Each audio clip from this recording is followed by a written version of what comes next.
Started with the budget work session for fiscal year 2022 and 2023. And we're going to start off the work session with the town administrator first, with an amendment to the Town of Mount Airy American Rescue Funds plan with a presentation. Town administrator? Let's make sure it's turned on. Now it is. Good evening, Mayor and Council and citizens of Mount Airy, whoever's watching.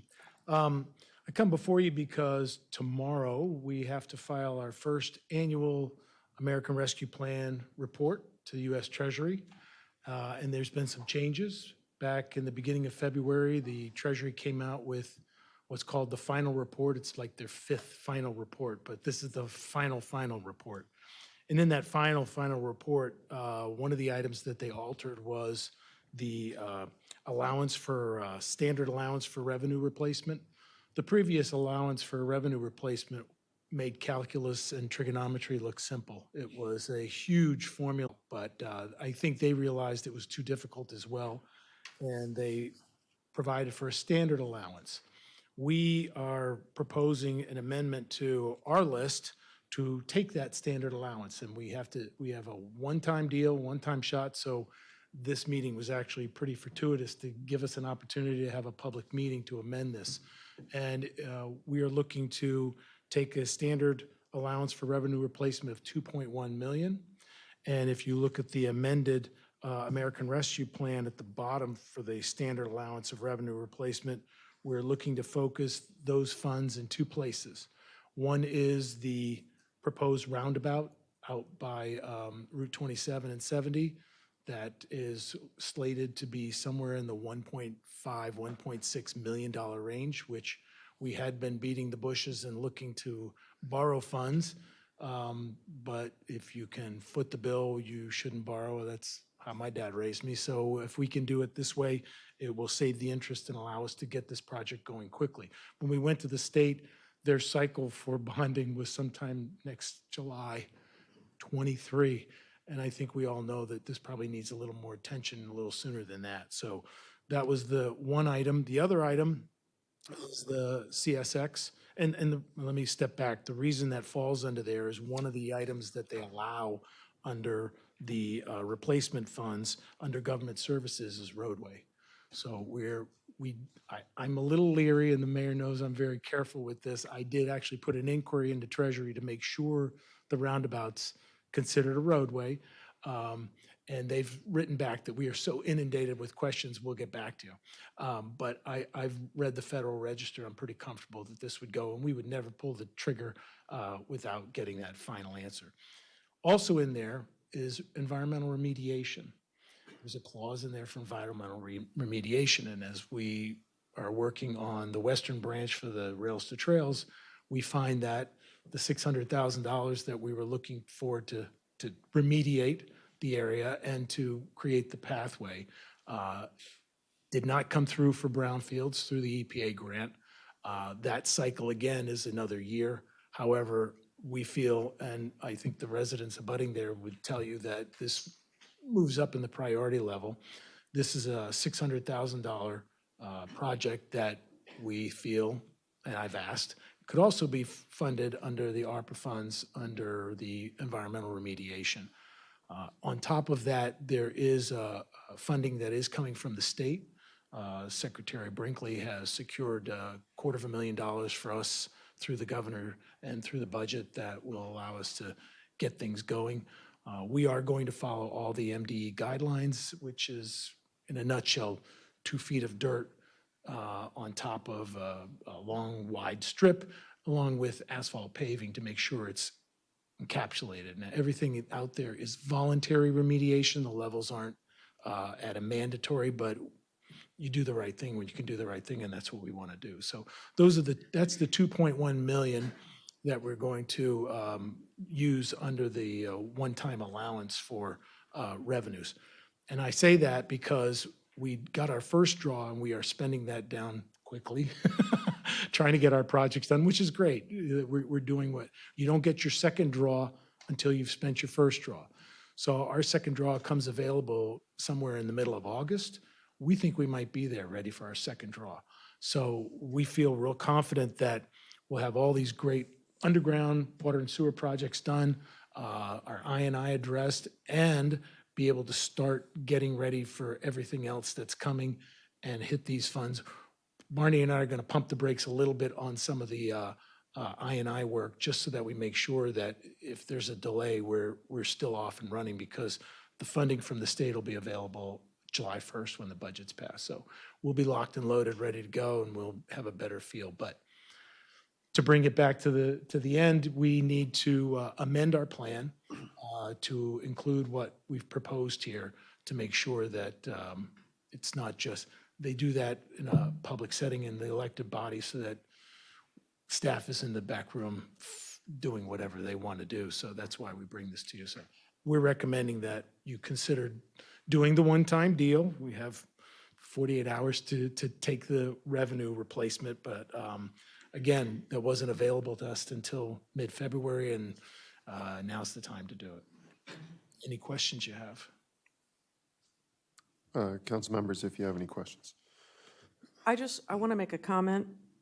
Thank you to you and staff and anybody else that did everything you needed to do to find this funding. Because as I've said before, that was part of our first ARPA intent, only to find out 2 weeks before we had to go below ground. Yeah. So we all know there's an issue at Chick-fil-A. So I want to make sure that you guys, people recognize, you guys really did. I know you were looking at any crack in the cement that you could find with this ARPA money.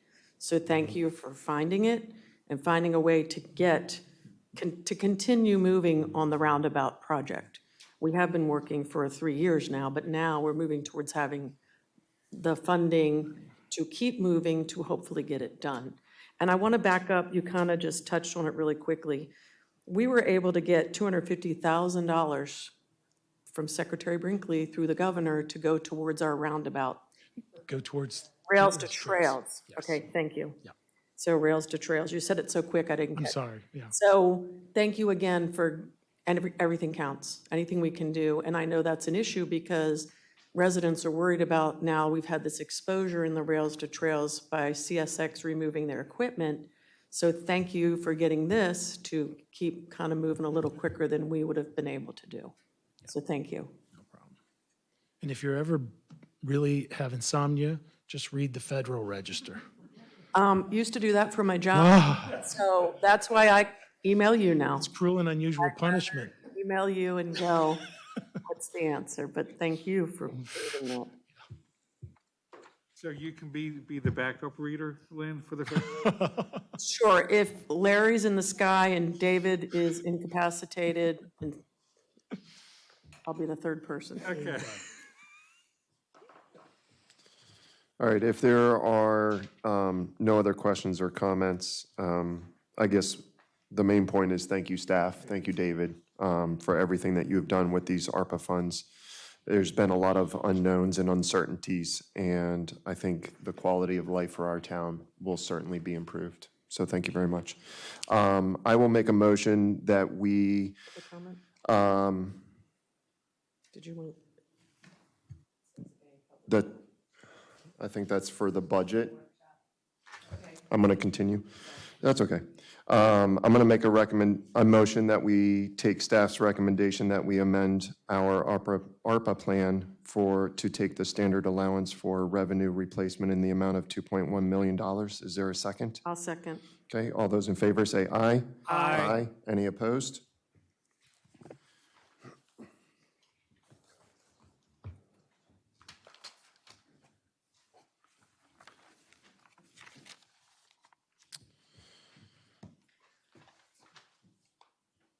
Mr. Mayor, we'll go ahead and turn it over to you for our greeting for the budget work session, please. Thank you so much, Council President. Welcome to the workshop, and I want to start by informing you of the process that I went through to create the budget that is sitting in front of you. Throughout the course of a week, I met with the Police Department, Public Works, and department heads to go over the budget inputs. Of course, we always had Katie Moore and Charlene there.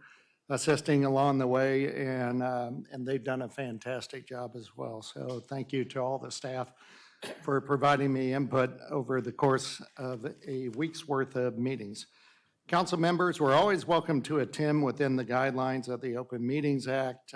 This year being my first year, I will admit that perhaps next year I need to advertise when these meetings are a little bit better in case 2 council members would like to show up and attend these at any given time. I have no problem with that. And as I was going through these meetings, I was kind of researching how things were done before, and I think that in the past, meetings of this nature had not occurred. So it was a learning process for myself, and I think the staff jumped in there and was able to provide the input that they wanted to. It was really interesting and informative for me. But next year, please, by all means, if we get around that time in March, February or March, feel free to jump in on these meetings. As I think you're aware at this point, we do not have the ARPA funding in the budget. So the budget can look pretty impactful to our reserves. We did not put the money in the budget because we are not sure that the next allocation or disbursement of funding is going to be tied to water and sewer, or if perhaps the wording will allow us to take on some general capital projects as well. So that is not in the budget. The other thing that is currently not in there, although it may come up in discussion, are the program open space grants amounts, because we're just about to apply for those in the community parks and playgrounds, which come up somewhere around the August timeframe. I got a head nod from Melissa, so that is correct. So those are not in there. For the public that is just tuning in, the majority of the ARPA funds that we've already been dispersed with are going toward the replacement of the town's water meters, as well as our new billing system, Center Street water line projects, and infill and infiltration issues within our sewer system.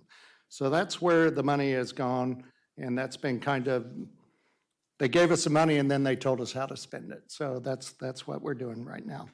Realize we do expect $3.3 million in the ARPA 2 reimbursement or disbursement.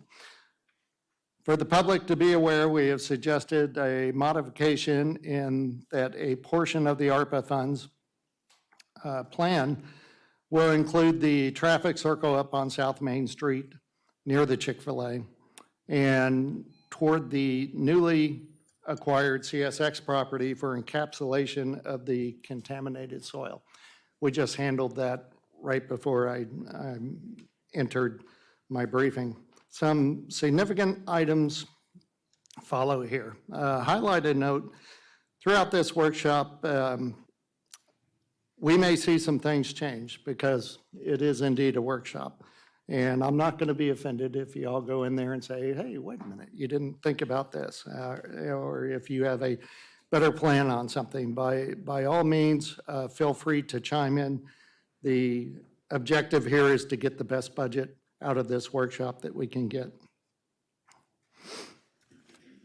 Currently, the operating budget is sitting about $134,000 in the surplus, which is a good thing. That money gets shifted over to the capital side to fund capital projects.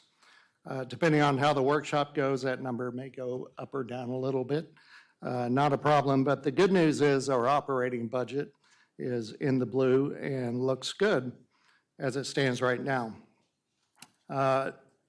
When we get to the police budget, we did have quite a conversation, and I did make some changes to what the chief initially requested.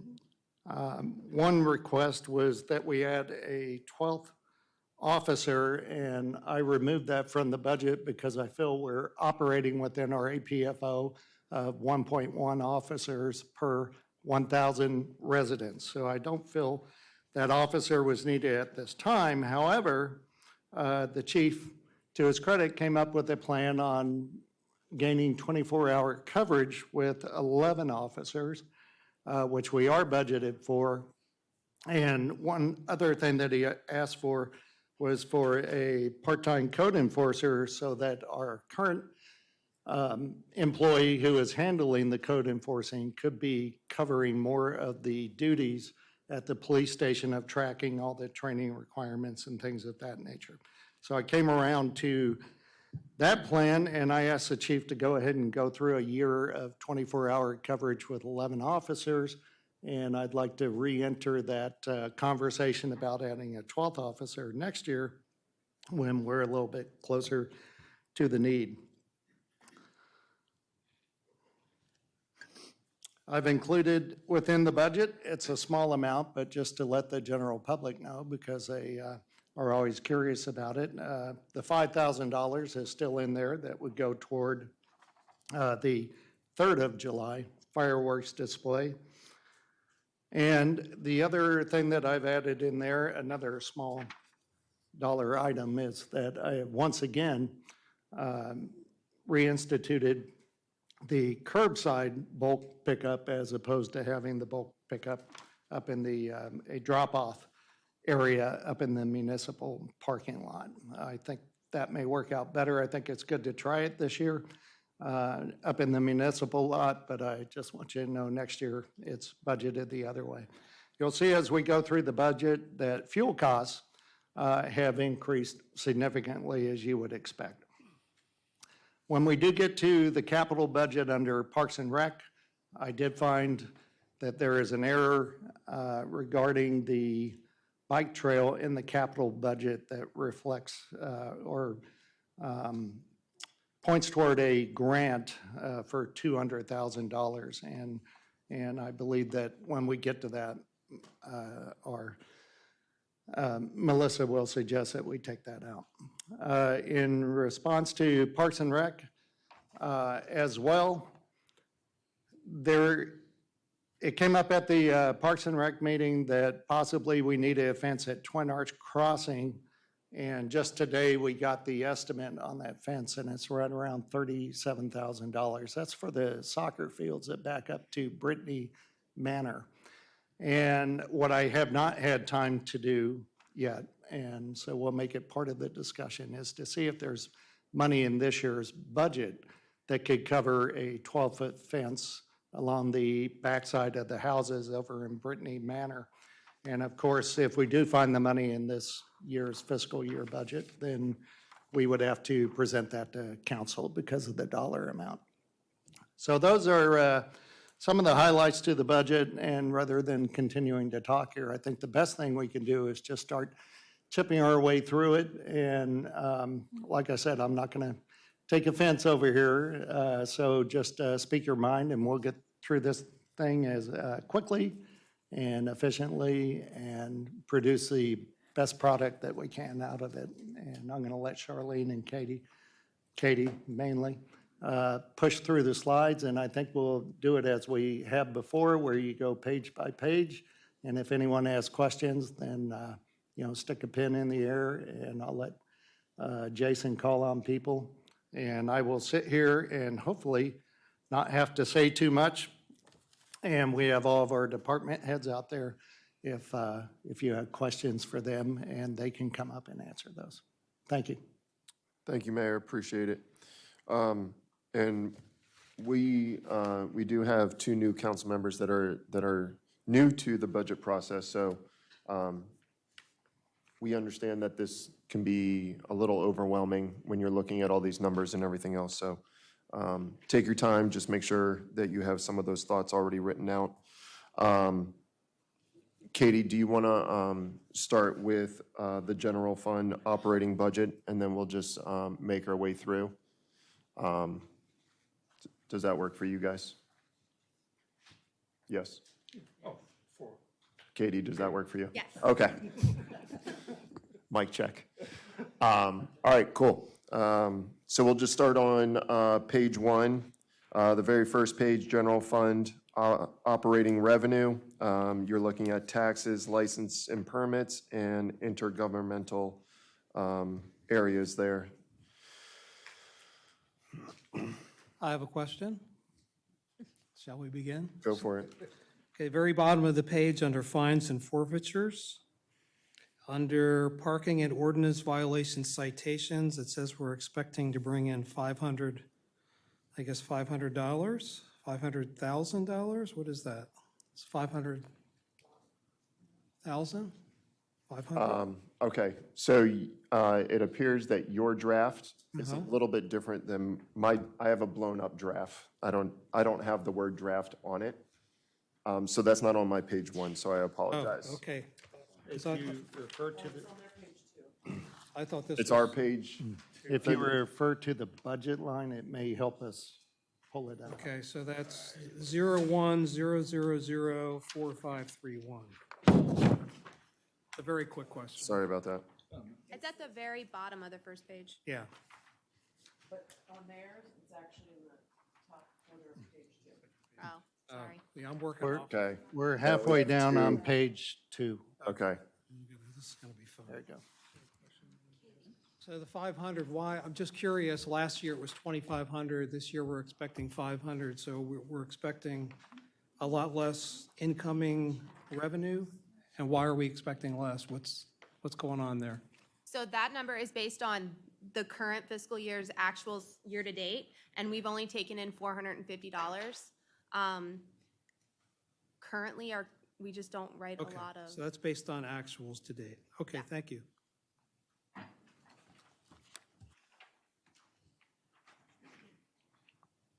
Oh, Sharp has something. Hi, Charlene. We can add $8,761 to county shared revenue. We finally got our Frederick County estimate in, and it was $8,761 more than we guessed. Can we get a line item? 01004066. What was that amount again, Charlotte? Is on the front. So that's page 1 under intergovernmental, the third one down, county shared taxes. And what did that change to? The new number will be $879,061. So that 870,300 switches to 879,061. Yes, if that's okay to change it. Please do. I have to say it's okay. It gives us $9,000 more to play with. Come on.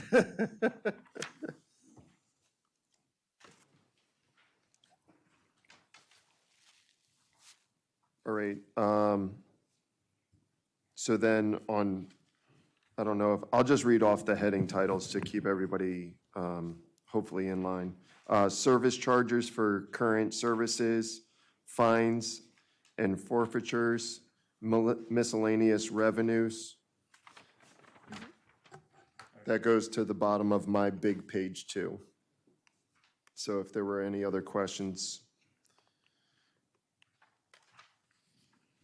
I'd like to suggest an addition Sure. for miscellaneous revenues that ends 4548 community economic development grants and revenue, Yes, ma'am. adding in $50,000. It's for a Main Street Improvement Program grant with the Department of Housing and Community Development for wayfinding signs. We haven't received it. The application is due in May. Or we hope to receive it. Okay, so do we want to put in the notes? Can we make a mark in the notes there? Yeah. Thank you. Grant, yeah. So that 30,800 with the, 80,800. We are televised. Sorry. For Main Street. Melissa, can you repeat the grant? Just, Sure. It's the Main Street Improvement Program grant. thank you. So to follow that up, later on in this workshop, you're going to be showing us where it gets spent. Okay.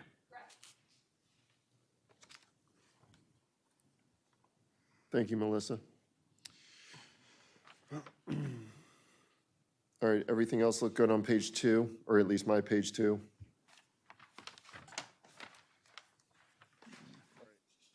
Moving on to page 3, we are in general government expenses for that whole page. So you're looking at town council salary at the top of that there.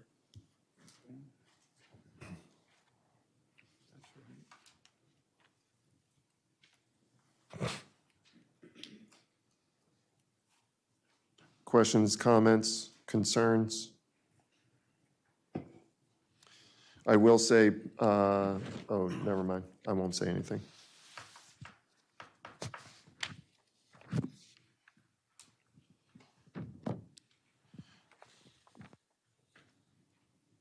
Actually, I will make a quick comment. Stephen and Lynn, you guys have already registered for the academy, is that correct? Correct for me. Yes. Okay, So Through this is MML?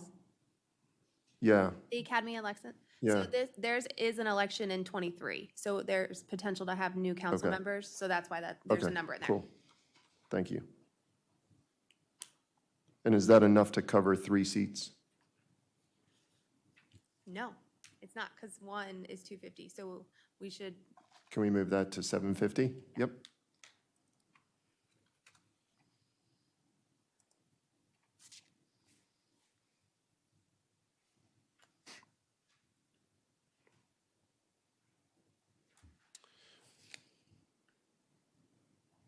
Everything else looks pretty good.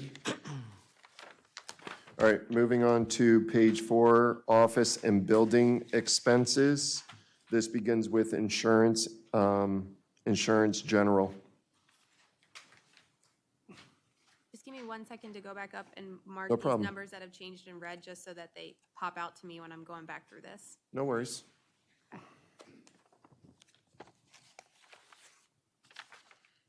right.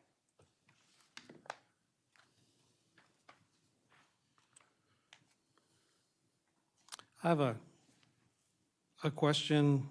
I think we're on the right page. 01-506-5304, maintenance and repair. So the title of this element is Town Maintenance and Repair, Town Hall, DPW, Flatiron, electric car charging station. So Flatiron. I don't see anything listed under this section in terms of any maintenance being planned for the Flatiron building. And to my knowledge, there really hasn't been any maintenance done on the Flatiron building for many, many, many years. So I'm just suggesting, to make this accurate, if you don't plan on doing any maintenance on the Flatiron building, take the word Flatiron out of this element. So it's in there because this is the building expenses. So if we change a light bulb over there, like, we're not gonna put light bulb in the description, but this is the line item it would come out of. Okay. So let me ask a question. Have we even changed the light bulb or fire extinguisher or anything in the Flatiron building? I mean, we did just have keys made, because I guess we needed extra keys for it, Yeah, and that has there- expense did come out of this Has there account. been any substantial maintenance done on the Flatiron building in the last year, 2 years? We had to replace the electric meter on the outside. Okay, and when was that? $3,000 within the last 6 months. Okay. All right, thank you. Hey, Katie. Yes, On line item just above that, I believe 5301, electric. electric utility. Under the comment section on municipal parking lot with car charging stations, I think we should need to take out the comment because it says increase due to electric car charging stations, but actually the 2023 went down. Oh, maybe we reduced it. I apologize. Oh, no, it's just, I just caught it now too. It says just to keep it so someone's not looking for an increase if they have to go over it. Yeah. So we are removing that comment, right? Yes. Okay. I would suggest leaving that line item alone, because this year, if you look at your revenue, your statement of revenue and expenditures, we've already spent $36,500, and we have, what, 4 more months to pay for? Because we're always a month behind. Well, I think what that was from, it's just the comment. They didn't change the number. It's just the comment. We increased it last year, and I pulled the comment over, and I didn't take it out. That's all it was. Yeah. All the electricity is increasing, but yeah, it wouldn't be for that specific reason. Yeah.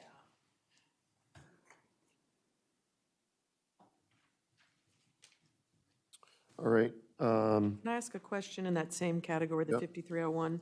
So down under the Public Works propane delivery, I know when Councilmember Demoter and I met with staff, it went from 7,200 to 20,000 due to the increase. Have you been able to check to see if that's enough? Like with the increase in fuel, is that a good prediction of what it's going to be? Or does it need to go higher? So it's a little bit based off of like what we spent in '21. Right. And then I did increase it from there. And then I also did look to see, okay, what did we spend? What have we spent so far this year? Right. And kind of, did an average and added for the, I feel like it's a pretty good number. Okay, just want to make sure. I know we had talked about that, so I was just checking. Thank you. All right, we'll move to page 5, office and building expenses continued. At the top of this page is the train station expenses.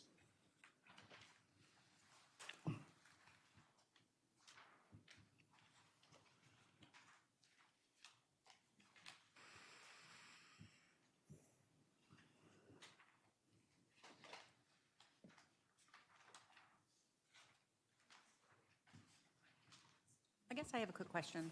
Is this the train station where the Historical Society is, and Yes. we pay the electric on that? Isn't it rented space? We only pay the electric on the museum side. Oh, okay. Yeah.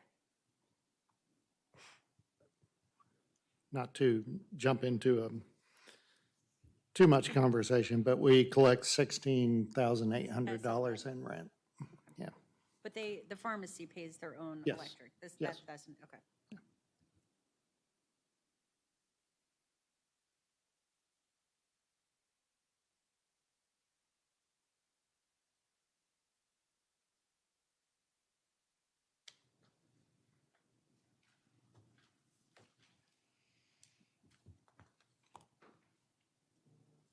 Anything else on page 5?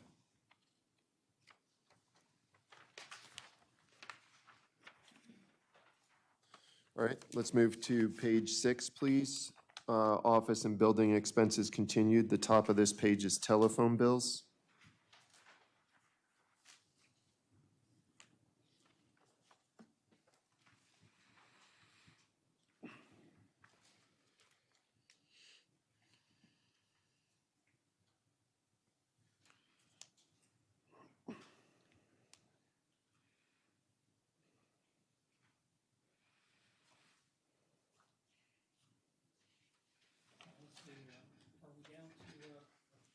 Are we down to, We're on 5313 and 5314.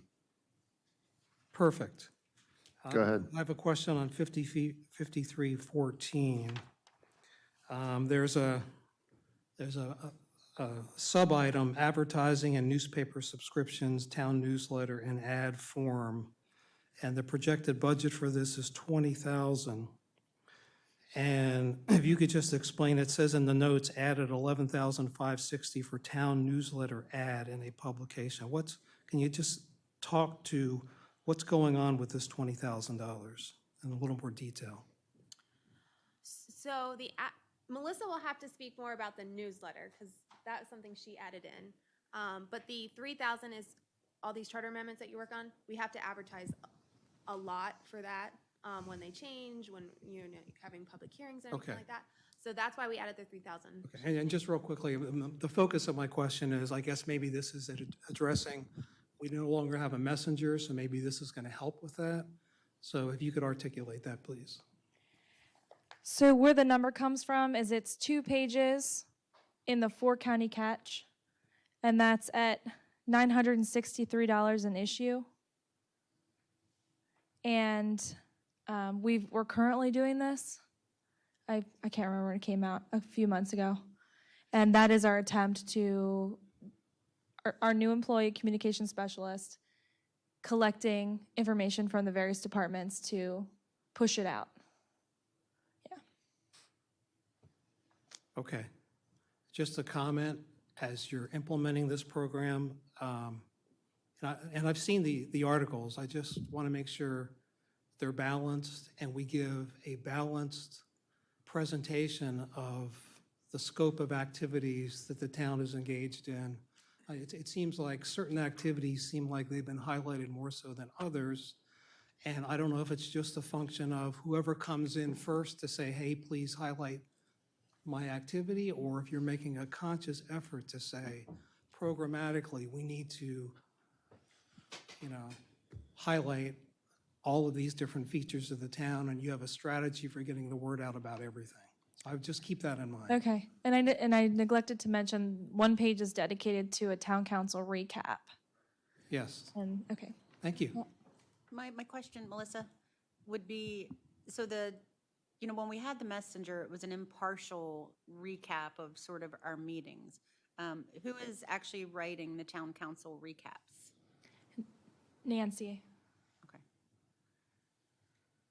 And that's to pick up on Councilmember Reed. I had some of those inklings as well. With the Messenger, it was a independent newspaper, and now we're writing our own material, and it's just really important that we're not, conscious biased in how we prepare this information, because our citizenry are very savvy, and they pick up on when we're trying to schmooze something and when we're just telling the facts. So, all right, thank you. Well, I just kind of want to go on record as saying that I don't agree that we should be writing our own council recaps and publishing it in a public paper. It feels very, I don't know, propaganda. I would say our problem right now is we don't have a independent newspaper writer I agree. to come in. So our direction to Nancy, certainly I emphasize this to her, is not to write anything that slants. Just go down the agenda and point out the things that occurred, what the votes were, and then mention any public hearings, that sort of stuff. So we're trying to be as careful as we can, but we're limited in, unless we can get the Carroll County Times to finally come out here, although we have had some luck recently. But, to have somebody cover the meetings, this is our only way to get things in a printed manner to the citizens. And I don't like doing this either, but so we're just trying to keep it as impartial as possible and get the information out there in a printed manner. And hopefully some other person out there comes up and decides to start a Mount Airy paper. It'd be great. I think to help maybe address some of the concerns that the council may be trying to voice, before we run what would be the first issue of that, can we do a draft run or a dry run and just say, this is what we would have submitted, and let the council take a look at that? I'd be happy to have Nancy. Just so that we carbon can at least copy. get a vision of what would be printed, and just say, that's not exactly the way that it happened in the meeting, or, you know what, this is actually not bad, we can go ahead and roll with it. And I'm not looking for then that one to be printed, but then the next one just to give her a sort of pathway to follow, to see, you know what? I could produce 3 issues that have been printed already. Okay, If that will be okay, and then yeah, you guys come up with that. yeah, that would be great. Yeah, my only concern with what you're saying, Council President, is I'm not sure we want it to get CC'd to the whole council, but because I'm afraid that comments would start going back and forth. Oh, sure. But if there's somebody who wants to be designated, by all means, I'd be happy to have Melissa and Nancy CC a particular council member if you want, or two. Or at least with the previous ones. Yeah. I don't think that would matter. The meeting already happened and we're not going to print those.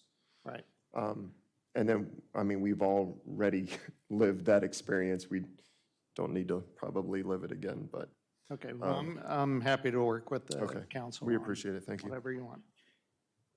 All right. Anything else in 5314?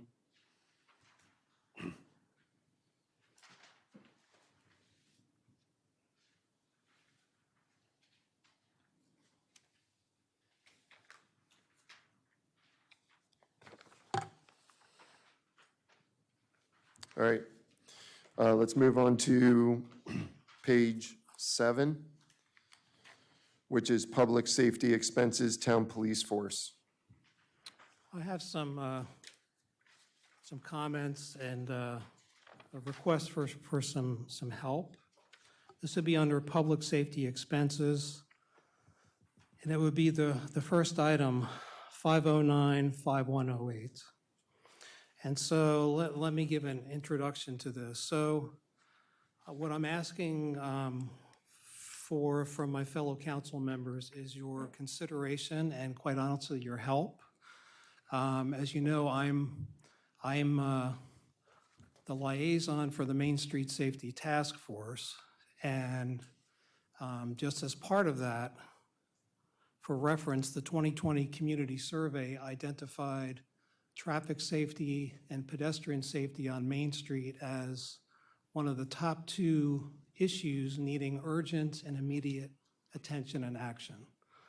So accordingly, the mayor established this task force, and there are several components that I'm going to ask for your help with to support the task force.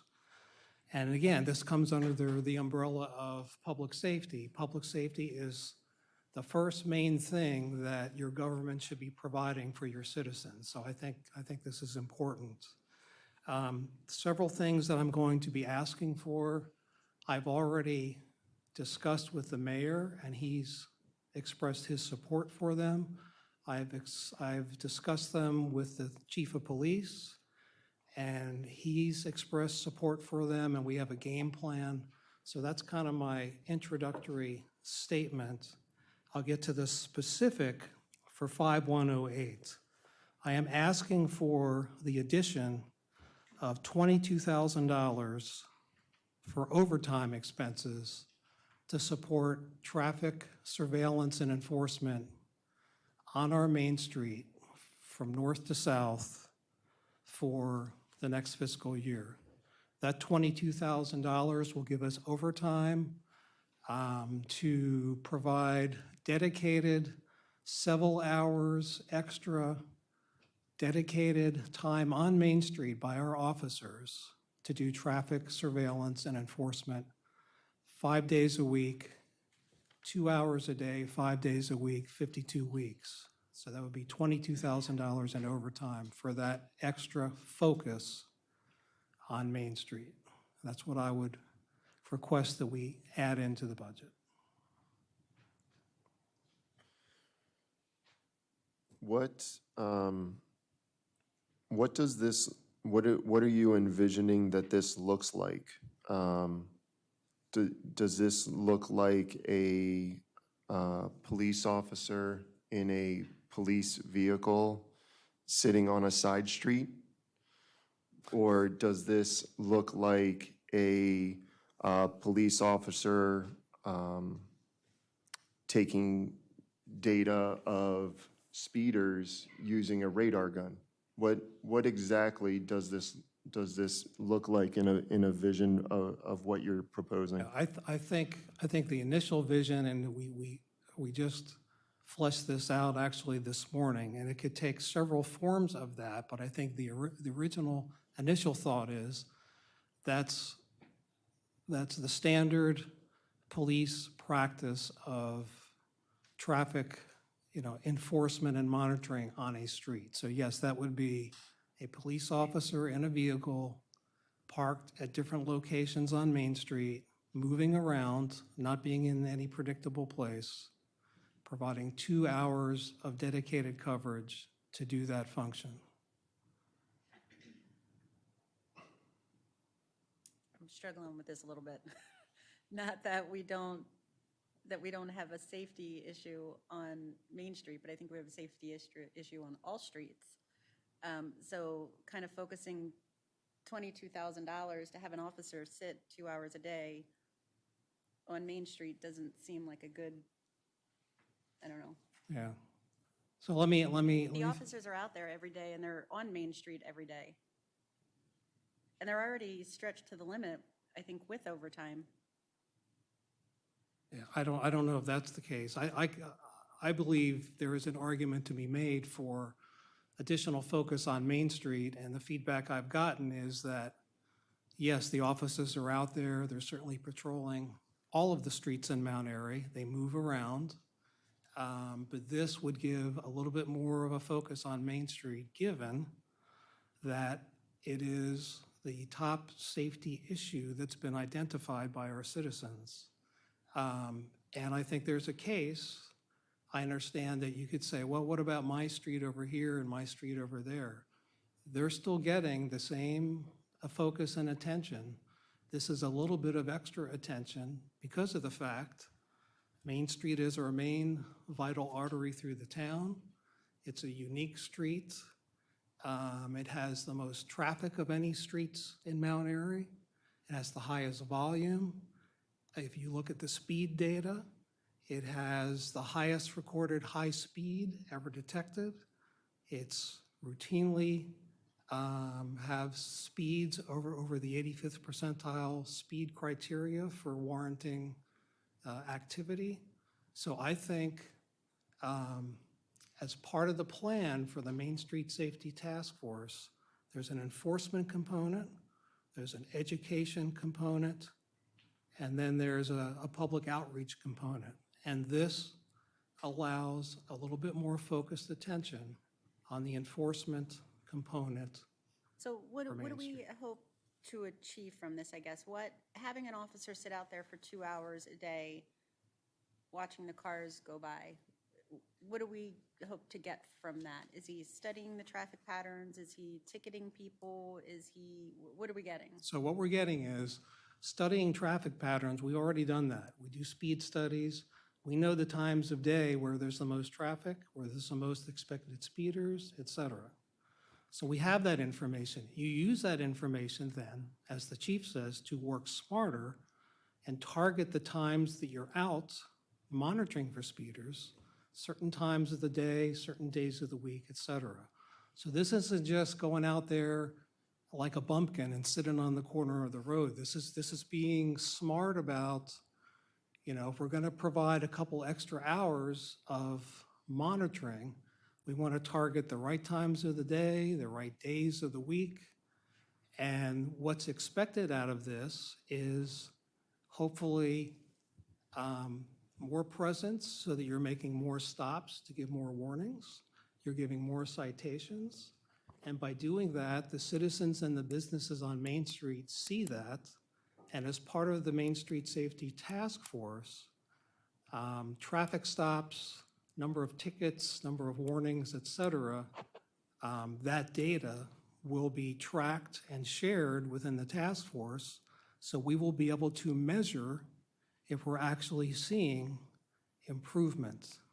We will be able to measure from listening to the citizens and businesses if they believe they're seeing an improvement. That's what that does for you.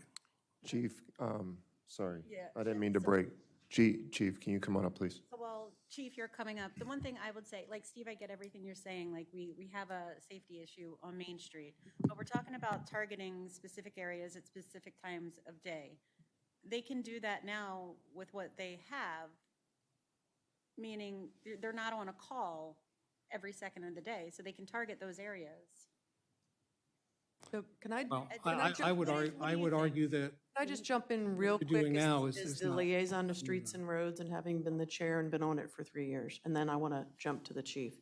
So we collect the data, and yes, Main Street has an issue, but there's a lot of other streets that have issues.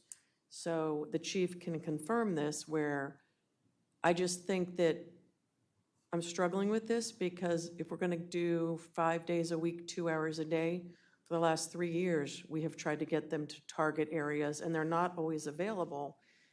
If they're on calls, if they're running, if they're in court, if they're, everything you guys do, if they're running evidence, et cetera, the time that the data shows them may not be a time that they can sit there. So now if you're saying, we're gonna increase the budget to, and it's twofold, increase the budget to get someone dedicated to 5 days a week for 2 hours at a high-speed time, my issue would be saying it's only gonna be allocated on the main, because as you know, we can go to Rising Ridge, we can go to Buffalo, we can go, I can give you a whole list of them off the website. My second part is, as the mayor said, he's asking the chief, and that's, I'd like you to address that too, to stretch it to give us 24-hour coverage for the next year till we can hopefully budget in another officer. Now we're gonna ask you to take one of your officers to do some more overtime. So how's that gonna look? Well, like I explained to Councilmember Demoter, the busy times on Main Street are also the busy times throughout the whole entire town.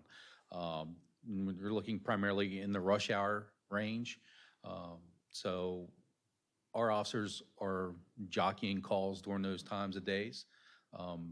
You know, you get one accident on Route 27 at South Main Street, that could tie 2 cars up for the better part of an hour or longer in traffic direction and writing reports and dealing with other problems there alone.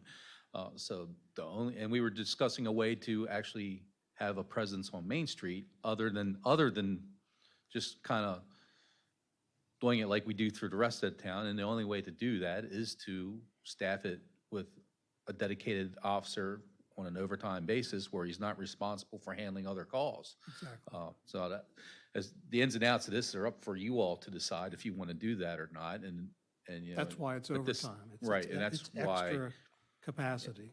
I met with I guess I'm Councilmember struggling Demoter, and we're with, just like- trying to find a way to do that, Like, so. again, like I said earlier, we have a lot of issues on our roads throughout all of Mount Airy. I struggle with just dedicating it to Main Street when we can, if we're gonna do it, let's split the time up, like maybe Monday is Main Street, Rising Ridge, or come up with some sort of Well, schedule. or could we, Councilmember Demoto, what do you think about the idea? Because I agree with him, Main Street is an issue. They're all an issue. People cut through my neighborhood and speed to avoid Main Street. So we know Prospect is an issue. We know Rising Ridge is an issue. We know we've got an issue over in Nottingham in that back road.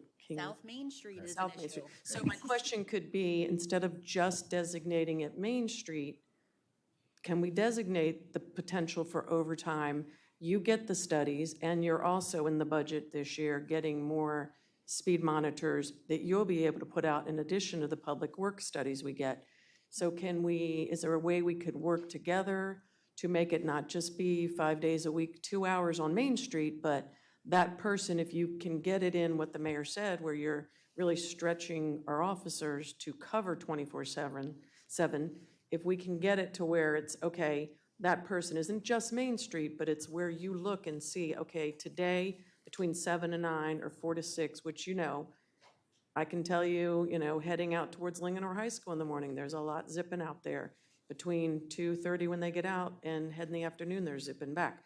So could it be the overtime allocated in order to address the overall issue of speeding in this town? Because that goes to part of what Councilmember Demoter said, the education, to let people know you're really speeding through here. And I think everybody knows we have a speeding issue, but I don't think people realize they could be the ones speeding.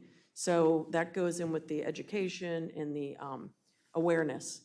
So is it something we could, if you can do it, is the first question, with one of your officers stretching out to allocate 2 hours a day, 5 days a week to speeding issues, I'm all for it. I just would like to see it, not just Main Street. I'd like to see it where you look at the area in conjunction with, like, he might suggest you, the Main Street people are saying this, you look at the studies and the data, streets and roads might, we funnel that to you with Officer Brooks. Correct. I just wonder how you all feel about making it an overall, not just a Main Street overtime initiative. And that's really for you to address how, Right, I have a certainly comment. understand your concerns, and I agree with them. It's not just a problem that's unique to Main Street, it's all over town. But the logistics of it is for the council to come to an agreement on how they want to do that. I'm in agreement to work, to do whatever it takes for the town to be successful on all its streets, not just Main Street, focus on Main Street, but me and Councilmember Demoter were exclusively discussing Main Street as an example. So if I'm giving my marching orders to do this all over town, that's exactly what I'm going to do, and that's what my officers will do as well, so. Here's a comment. And, I mean, I hear what you're saying, and you're saying, well, we have problems everywhere. And yes, we do. So there's a couple alternatives. One is, if you want more coverage on other streets, in addition to the normal operations we have now, you might need even more overtime hours, okay? I mean, you have to put in enough of an effort to actually make a difference if you're gonna put in the effort. If you're talking now about wanting more coverage in all streets, et cetera, I'm not gonna go there yet, but then you ought to enter into a conversation of hiring another officer right now, because No, I that's, think what we're saying is take this $22,000 Right. that you're requesting and allocate it for this effort all over town, not Okay. just Main Street. if we did that, then I would suggest you up the overtime hours to a higher number so that now you're diluting those overtime hours, not just to Main Street, but all over Mount Airy. So I suggest we need even a higher number of overtime hours so that you have enough coverage on Main Street and enough coverage to purge to other areas as well. So I And think last, one last guy, comment, if 2 you just hours let a me day. finish, because I'm speaking, I like to finish my thought. This is a fact, okay? I understand there's speeding throughout the town. It is sporadic. It comes and goes in different streets, et cetera, through different complaints. One thing that is constant is the complaint about Main Street. It's borne out by the data. It's borne out by what the citizens have said through the survey. And if you look at what the citizens have said through the survey, if you look at all the citizens in Mount Airy, it's a top concern. If you look at just the people over 60, it's an even higher concern. And then if you look at the people that just live on Main Street, it's even a higher number of concerns. So I respect your comments. I have a different perspective. Main Street has a continual presence of an issue that needs to be addressed. Okay, so I will say that I live on Main Street, and I currently live on the corner of the most dangerous intersection in the town. Like, so I'm not arguing that. I am just saying that we don't need more hours or money added to this. I'm not even sure we should be doing this. I'm just saying if we're going to do it, like, if it's one guy, 2 hours a day, you know, one day he's on Main Street, one day he's at Twin Ridge, like, I don't know, like, just not, I don't see what the return of $22,000 is. Like, we're spending $22,000 to have somebody sit on the side of the street? We're having somebody paying them $22,000 to do traffic enforcement and safety on Main Street. And if you want to do it other places, I'm fine with that. Just then you need to up the overtime hours. I would make that, let's ask the chief. I mean, make that, I'm just make gonna that say, I don't- $40,000 I'm in not overtime. okay with it. so I want to clarify something, Councilman Demoter. So I don't mean that I want enforcement in every other area, because we'd need 5 other officers, or we'd need a fully, which we've talked about, only enforcing traffic every day, 24 hours a day officer. I'm talking about, I like this idea. I don't know if I agree with them on Main Street 2 hours a day.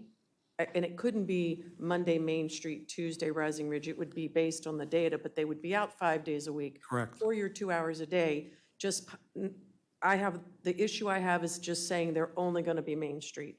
So they can look at the data and know the times, and then that day cover that. And then another day, because we also don't want to say to the public, on Monday, he's going to be on Rising Well, Ridge. exactly. And it So. wouldn't be that rigid. Right, so I'm not saying I want them in every other high-speed area. I love this idea, thank you for coming up with this.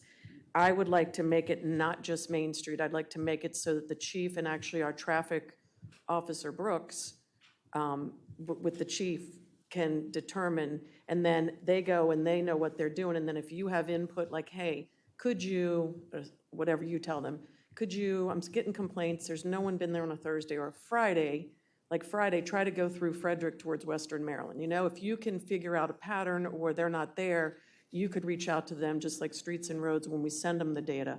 So I think this is a phenomenal idea. I didn't want coverage everywhere, 2 hours a day. I just think I think this is a great idea. 22,000 to me seems like, yes, it's a good amount of money, but it's a minimal amount of money if the next year you're telling me we can do something about educating people about the speeding in our town and the safety of our citizens and our children and everything. I just would like to see it be not just a Main Street. I think it's a great idea. I'm all for it if we can say to the chief, go ahead, 5 days a week, authorize somebody, because you know the day of a festival, we might not want Monday through Friday. We might want them out getting those people zooming in town on Saturday or Sunday afternoon. So 5 day, whatever it is you've worked out, and thank you for doing all that legwork. I think it's a great idea. I just think it should be overtime for enforcement designated for speeding areas in town, not just Main Street. Okay, let me follow up with I'm that. all for it. And I support that, and just know, so this is how you make the sausage. So when we had this conversation, we just started gaming out, okay, well, what does that look like? How many hours? How many hours equals how much money? What would be a good starting place? So I think we're kind of triangulating here to a good position. I would just suggest, I don't want to dilute, so to speak, a focus on Main Street, because there does need to be some dedicated focus on Main Street. So I'm going to propose that we make this $30,000, and that gives us, you know, a little bit of an ability to have a focus on Main Street, and then more overtime hours to spread around. And yes, that mix will be determined by working with the chief, and I envision working with you on that. And we listen to the Main Street Safety Task Force, and the chief and Corporal Brooks come up with a plan of where to surge that extra overtime, what hours of day, what locations, but it's almost like you have to say, we're going to have that all Mount Airy approach, but we want to make sure that at least, I'll throw out a number, 25% of this effort has to be some dedication to this problem area because it's been identified as such as a problem area. So my proposal is $30,000 for overtime to support extra enforcement on Main Street and the rest of Mount Airy. And I heard the mayor say there was 130 or something thousand. We were in the green on operating costs, so it looks like maybe that money could be there. Go ahead, Carl. Hold on, I gotta let Carl. You guys are having a full-fledged conversation here. I've been very patient, so I was going to let the conversation work out here.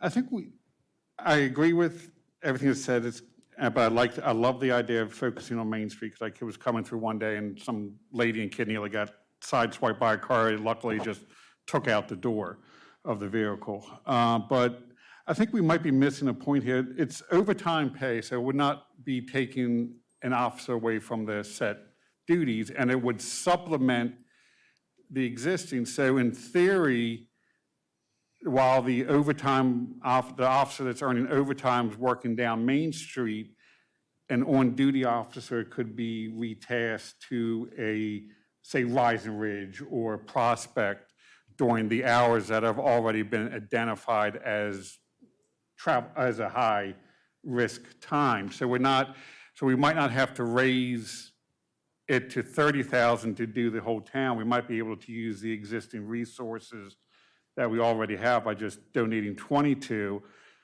And as Councilman DeMotta brings up too, I was going to ask where the money's coming from. Also, if we have to find it somewhere else, or would it just be an addition from a reserve fund just for this 1 year.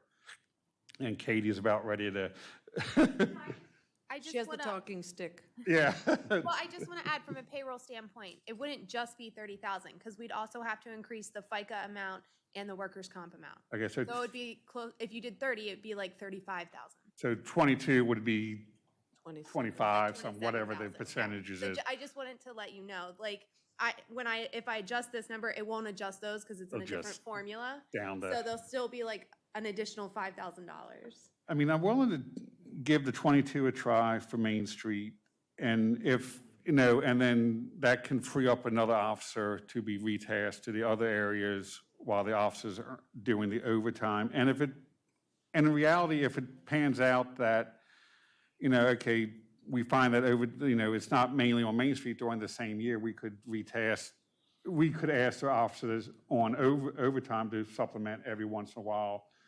You know, if it's like a Monday and you know that Main Street's not going to be busy on a Monday, have both officers concentrate maybe on a heavier trafficked area. Can I ask you to clarify? So you're saying if we designate this person to sit on Main Street for 2 hours, 5 days a week, when we need enforcement somewhere else, we're at the mercy of one of his other officers, which we can't always get that now. They really have worked hard to try to look at the high-speed areas like Buffalo Road, you know, Prospect, Rising Ridge, Kings Forest, over in Nottingham. Yeah, that's what it was. North Main Street. They're working now to even try to cover those areas. So were you saying, go ahead, put a person on Main Street for 2 hours, 5 days a week, and then hope that one of his other officers, because we can't get that right now, always. You know, they're not always free to go monitor when they need to check, because the chief has the data, and Corporal Brooks has the data, so they know when they need to look at these high speed times and the high volume of high speed. So did you mean like then leave them on Main Street? Because I just wanted to tell you, correct me if I'm wrong, they can't always just send an officer over to monitor. Right, I because. mean, we have we're- people running the We're these basically, crosswalks. yeah, the officers that are working shift work on the shift, they're usually a slave to the radio. They got to respond to their radio calls. That's their number one priority. And then in between the calls, we can do the selective enforcement in the different areas in the town. But as we were discussing the peak hours, that's usually when we're very busy. You know, and like I said, you get one accident on 27 South Main Street, you're tying your officers up for, you know, sometimes an hour or so and just dealing with that. So, and you're looking at a 2-hour time period, you know, it's hard to be everywhere at one time. You can't be everywhere at one time. So you prioritize your calls, and when you're not out actively running calls, you're proactively patrolling the town, and part of that is going to these traffic complaints or speeding complaints where we have issues and being seen in the area and conducting enforcement efforts. So, you know, when you only have a handful of officers that's working in the town in the first place, you know, you get spread kind of thin very quickly. So, I'm Right, sorry, so- are you finished? I'm sorry. But, and I think we've also looked at, in the past, we've kind of done a snapshot of what traffic enforcement looks like on Main Street, and we've audited our traffic stops, and I've reported on a couple town meetings. I don't want to sit here and tell everybody where we're sitting in all times, but on Main Street itself, roughly 30 plus, a little over 30% of our traffic enforcement actions take place on Main Street itself. And I think if you would add in intersecting arteries into Main Street in the close proximity, you're probably increasing that another 15 to 20%, that you're going to see your traffic stops are being somehow related to the Main Street area. So I know we do spend a good bit of time there in the first place, but this would be in addition to that to further the safety on Main Street, as we discussed for the Main Street Task Force. Sorry. I agree that Yeah. in any small town, these quality of life, the speeding is one of the major complaints that the residents have in towns. And, you know, and you have to be able to deal with it, not just on Main Street, but all routes and all the streets in the town as well, so. Chief, the busy times that there are concerns and talking about overtime, does that align with our shift changes? Our shift starts at 7 o'clock in the morning, 7 to 5, and then 5 to 3 a.m. That's how we run our shifts currently. So So, just using that information, right, and just thinking about that if we want to have someone monitoring a certain area during the busy time, you're looking at a rush hour time. correct. Usually like 7 Does to this- 9 a.m. Does and this then- now require for someone to come in from their house to sit on Main Street? Well, Because it you're would be in looking at- addition to the officers that are working currently, yes. So that would So actually then be we're an paying extra for officer. gas for What's 2 that? hours. What's that? Gas in the So vehicle. someone has to leave their residence, come in, sit on Main Street. If they're off the next shift, then they can go home. But it's not, I guess my question is, there's not a shift that ends at 4, and then one of those officers can then pick up the 2-hour overtime and then head home after that overtime. Someone has to come in off of their time, right? Correct. Well, you're actually looking at staffing another officer. So usually, we try to have at least 2 officers working at any given time. No, I understand that so- part. right, so- But someone's not ending their regular shift and then starting their overtime shift. When we get to a point when we go 24/7, the But that's shift, not this year. that's what it could be, depending on when we get the extra additional manpower. We're in the process of trying to hire 2 officers right now to replace the vacancies. I thought the mayor just spoke earlier saying that we did not budget for a 12th officer earlier. That's 11. He's going to That do would it be with 11 counting me. Oh, okay. Correct. All right. With juggling the shifts around Sorry. and working different shift work, different types Okay. of shift, we could do that. It'll still be tight. We'll still be, using overtime and so forth. And we'll still probably have some vacancies here and there, but we should be able to do it. Okay. But you're still going to have an extra body come in for those periods of time, so, They're if not ending- if someone's right, working, say if we okay. work a 12-hour shift, if we decide we work 12-hour shifts Right. from 7 a.m. to 7 p.m. and 7 p.m. to 7 a.m., at 7 a.m. in the morning, you're having an officer going off night shift, so that officer could stick around for 2 hours. But then again, you're starting to look at, that's a 14-hour day for our officers. Right. So that's a long period of time. Right. So you very well probably would want someone who's fresh to come in and cover, work for those 2 hours in addition, so. Okay.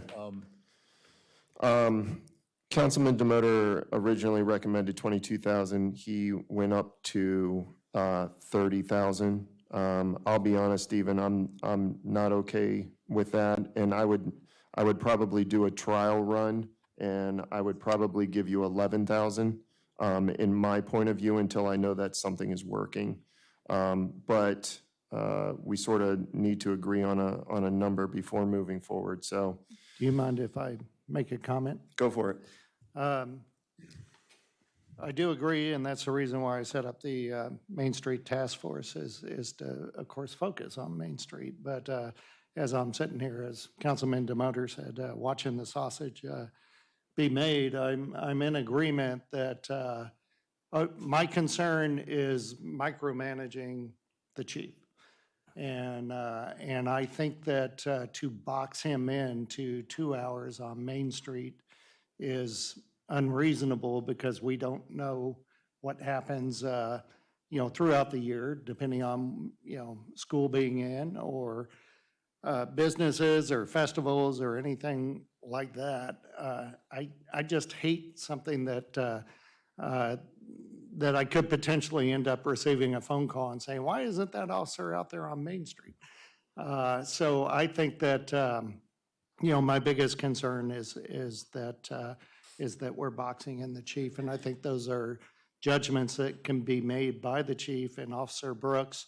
And between yourself, Councilman Demoter, and Councilwoman Galletti, I think that y'all have worked well together, and I think you'll continue to do so. And I think that, the fact that we're talking about it right now, based on Main Street, I think that I think the chief is getting the message that we have to be out there, looking at Main Street when we're able. I just don't want to box them in. So that's where I'm at. And I'd be okay, with the 22,000, but at this point, I turn it over to the council, and whatever you guys agree to is what we get. If I may, and this is, this was the danger in actually trying to give specifics, because we're all focusing in on this estimate we came up with, the chief and I, of what it might take to provide some extra coverage. And so I don't want to sit here, which we have done, and say, well, we want 2 hours a day for this many days. But I think the estimate is a good estimate for then allowing the chief to determine when is best to surge an overtime officer on Main Street.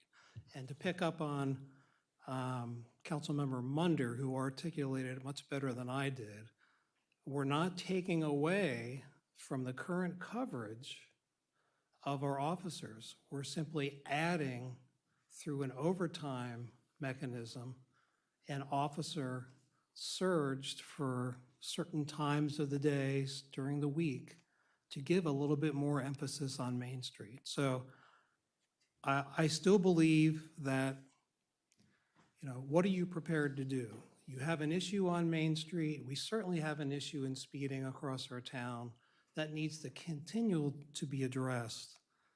But if you want to attack a problem, you have to put some extra resources to it. And to Council President Poyer's point, I think the vision was to do this in a way to measure progress. So we're going to monitor and measure the performance and the number of extra stops or whatever, and see if that's making a difference. Perhaps this is almost like a mini pilot study that we're going to learn from that may inform us as how to do this more broadly everywhere. That's another way to look at it. So I think it's a good use of resources if it's done properly. Let the chief have the flexibility. But I think it's a worthy investment at the 22,000. Are you staying at 22 then? I would like to see it there. If you want to lower it, then certainly some resources hopefully can make a difference. We'll have to see. I think it's a worthy thing to implement. And I think 22,000 was based on the estimate of coverage may actually make a difference. I don't know if lowering it will get our bang for the buck or not, but we could try that. I just, I guess in thinking that if you are looking at doing different days and not doing every day, whenever a speed camera comes up in another town, it takes only 2 days before the same people start to realize that speed camera is always there. I think, in my opinion, that if you do 11, then you can go, hey, let's hit Monday, Thursday, Friday. The following week, hey, we need someone to cover a Wednesday, a Friday, a Saturday. And that ability to fluctuate and differentiate those times instead of doing, fine, we want the focus to be Main Street, let's do Main Street. But I'm saying I don't think it needs to be every day. I think it would be more beneficial that if you fluctuate those days so that it's not every day, that it's 2 or 3 days a week, or hey, let's give it a rest. Let's give our guys a rest. No one covered this week. Hey, let's come back fresh in another week and say, hey, let's go ahead and hit this hard. We have 3 days that we could use from this one. Let's go ahead and put it onto this one. Okay. And just thinking about it, Council President, I think that is a good compromise, and I think, let me say 12,000, because I think I kind of played around with some numbers, and that would give you a good 2.5 to almost 3 days-ish, certainly 2.5 days. And to your point, you can move that coverage around during the week. You can do a couple days 1 week and then skip a week. It's all dependent on when we think we can make the biggest impact and thinking through with the chief. So Okay. 12,000 might be a good pilot program, and we'll see where that takes us. But I do want to remind you that regardless of what number you decide to put here, it's not the real number. Again, add in the numbers that Katie did, and then if you have an officer driving in from home for 2 hours of overtime, you've got the vehicle maintenance, the wear and tear, the gas, because we fuel their cars. So it's not just $12,000, it's a lot more. For them to do what they're already, what they already do. Well, we'll kind of keep that in mind. I mean, we could argue numbers all night long. I'm ready to move on. So can I have my comments since everyone did? 3 things. My first thing I'm okay with the 22,000. If Councilmember Demoter, and I know he works diligently when he figures these things out, this isn't just off the cuff, and I know you didn't just pull out a sticky note. And I know you worked with the chief, and I think you talked with the mayor. I'm okay with the 22,000 because you're talking for the next year of overtime. That's pretty low for overtime, I think. Mayor, are you okay with increasing the budget? Because you did a lot of work on the budget, really trying to, I don't think residents realize how much time you put in trying to trim this budget and be diligent about it while keeping in mind our standard of living, our public safety, et cetera. So are you okay with a $22,000 addition in there for that? Yeah, I would be okay with that. Okay, then my second thing is, I have to agree with the mayor. I think that I agree with a lot of what I've heard, it needs to be, I'm thinking a speed enforcement overtime, not just Main Street, just overall speed enforcement. I agree with what the mayor said. We don't need to micromanage it and tell you where to go, when to go, and what to do. Let's let the chief and the corporal do their job. We can get updates because Corporal Brooks comes to Streets and Roads, and I believe the chief attends your Main Street Task Force, so we can get the flow of information back and forth, and if we have a concern, we can pass it to them at the time. So I agree with the mayor, we shouldn't be telling you where to go, what to do, when to do.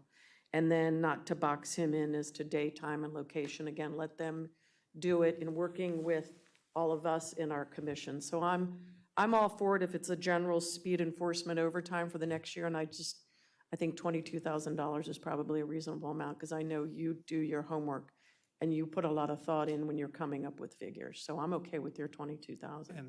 And I appreciate where we're going. I know the council president's thinking, we're going to have to be here a lot longer, but I'm all good with that.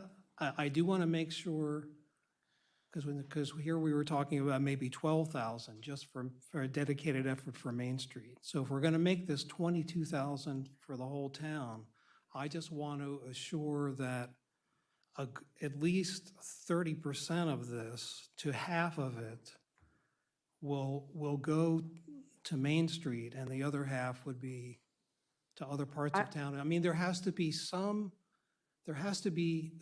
emphasis on Main Street. That's the whole reason for trying to surge a little bit of I extra. feel like Shark Tank. Stephen, I'll give you 12,000 on Main Street. I thought I'm good with 12,000 dedicated to Main Street. I think that's. I thought the council president wanted to drop your 22 to 12 total. I didn't know he had said 12 for Main Street. 12 for Main Street. 12,000. Total. And he wants it on Main Street. I would say 12,000, and he can have his dedicated Main Street. Yeah. I'm not okay with 22, and then you want to fluctuate it, and he's asking for percentages. Right, yeah, and I'm not comfortable with even 12 just going to Main Street, because then you're opening that can of worms of everyone else saying, what about Rising Ridge? What about coming down Prospect? What about, you know what I mean? That's fine. Go ahead, Thank you. Carl. I got to worry about a council president. Let's just say, I mean, I like what Councilwoman Galetti was saying. I agree with her. I agree with what Councilman Demoter. Kind of agree with what the council president says about lowering to 12. Let's just put a line item for 22. Let the chief use it as he sees fit based on the data that we already have on where speed is, this and that. Can be Main Street, can be the other areas, can be fluctuations. Maybe focus, times like on weekends or when there's festivals more towards Main Street, maybe a little bit at night when people are leaving establishments down here, focus when they're speeding up the road and things of that. But let's not box the chief in. But no matter what we're doing, if we're 12, 25, where we're finding it, we kind of need to know just to move on also, is this are we gonna be, as a council, required to find this money somewhere else in the budget, or is the mayor just gonna up We've the already have total? it. We already have it. Yes, Katie, sorry. So there was a surplus of 134,000 at the end of this budget that we transferred over to capital. So Okay. what will happen is that total will just come down. Okay, but then do we need to find 25,000 out of capital to balance the budget? That's what I'm asking.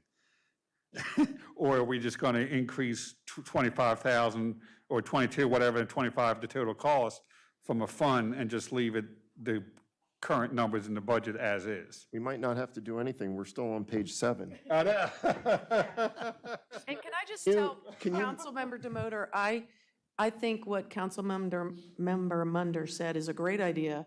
And if we find, because we're going to get the updates, and if we find, I don't know, is Main Street Task Force meeting monthly as a regular? It's like, We're not meeting monthly, but we're meeting regularly. okay, so I mean, we meet every other month. So I was just thinking you might get updates from them more frequently than us if they're at your meetings.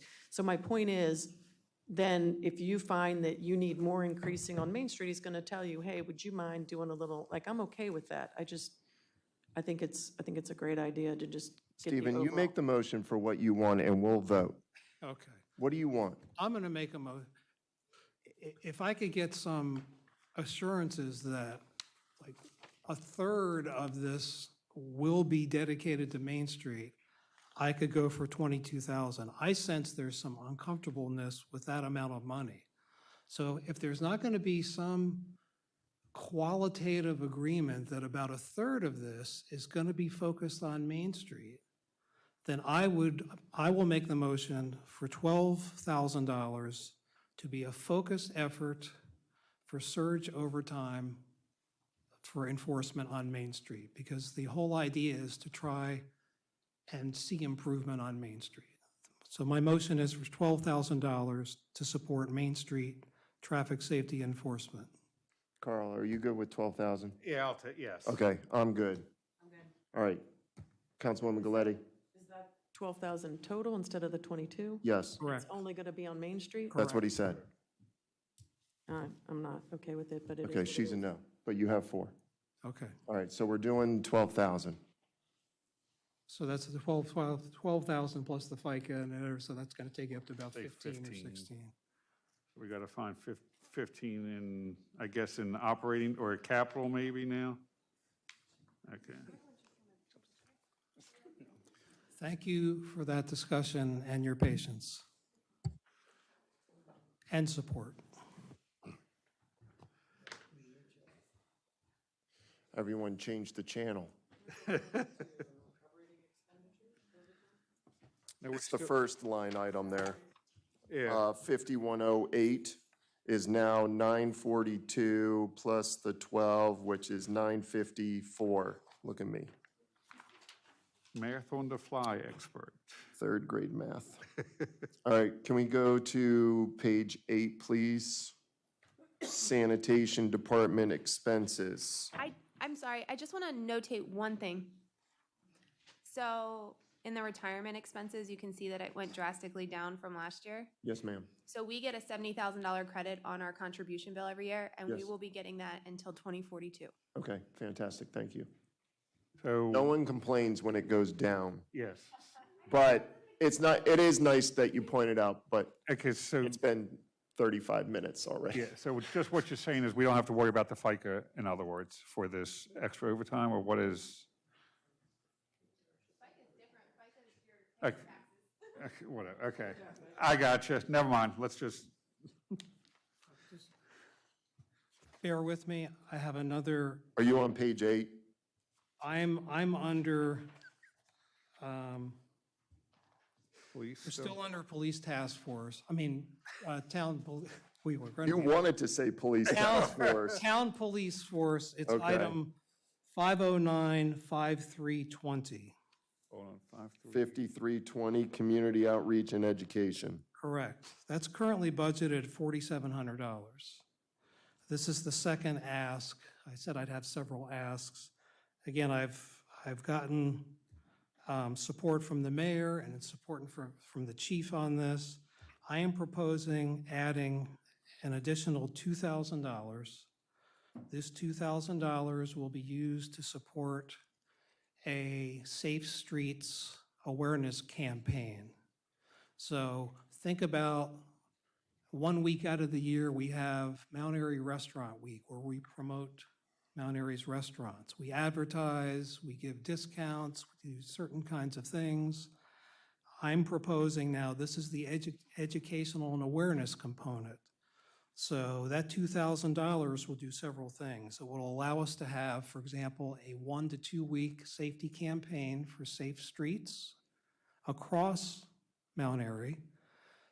It will also provide funding to develop a speeding awareness brochure. This is something that the chief actually suggested at our first Main Street Safety Task Force, where when you stop somebody, often you're not giving a ticket, you're educating. This is a leave behind that you can give a driver. It's a promotional pamphlet that you can give out at events in town, et cetera. And at first, the focus was going to be on Main Street, but we could do it in a way that talked about safe driving in general, and then there's going to be a component within that that focuses on Main Street, so we achieve that objective. So I think the chief is supportive of that, the mayor is supportive of that, and it would be developing a brochure and running a Safe Streets Awareness Week for the town, which might include, just like you have campaign signs for when you run for office, you'd have signs out in people's yards, you'd have promotional awareness, that kind of thing. $2,000 investment, that's what I'm asking for.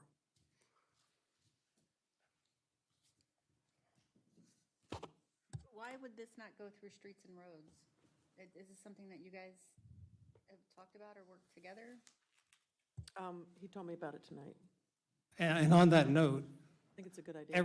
everything Yeah. I'm proposing, I think the idea was, and actually the chief made this comment, we could house the effort in Main Street Safety Task Force, and we'll be the impetus behind it. But as I said to the chief, and this is my vision for how all this can work, Councilmember Galletti, is you and I need to continue to work more closely together and leverage what we're doing on Main Street safety and what you're doing in streets and roads, and kind of divvy up some of the initiatives. I view this as we can be the primary lead for getting this going. We work with you to flesh it out, and then we work together to implement the project. But you have lots of things going on in streets and roads. This gives the task force for Main Street a focus and some energy and something to push forward. So I view this as a collaborative effort, but the funding would go under the chief's, the police department's community outreach and education. And that was what I had discussed with the mayor and what I discussed with the police chief. And I think there's support to do that. I think this can work well. I do have a question, if you don't mind. Chief, are you willing to jump up there to the microphone again? I support the program. The question is, can the money come out of the nonprofit that is attached, and what is the status of the nonprofit? I'd have to look into it, the exact status. I think the last time I saw there was like $8,000 in there. So yes, this is something that we could utilize this for. That's what it's for community programs. We usually like it to give back something to the community in the fact of like our Christmas with the kids or back to school shopping. I mean, this is more of a public safety awareness campaign. I mean, we could utilize it for that as well, yeah. Okay, and it looks like the actual for 21 was $4,046, and my question is, what did that go toward? Do you recall? Was it? And what year? 2021, so. We used it for our National Night Out. Okay. And we also get different things. Mug an officer or Crime whatever. prevention materials, you know, Yeah. that we hand out at, like at the carnivals and. Shop with the National Night Out cops. Oh, Shop you with got the mugged Cop. is You what know, I all meant to that say. goes into that, correct? Okay, and does any of the nonprofit money go into that? Yes, it does. Okay. It goes into that as well. That's what we use it for, so, yes. Okay. I have no problem with the 2,000 being added, something that we would want to look at again next year. But I do request that you look at the nonprofit. And, I think that's a asset that needs to be fully utilized. Correct, okay. yes. Okay, thanks. So that's my motion, 2,000 added to 5320.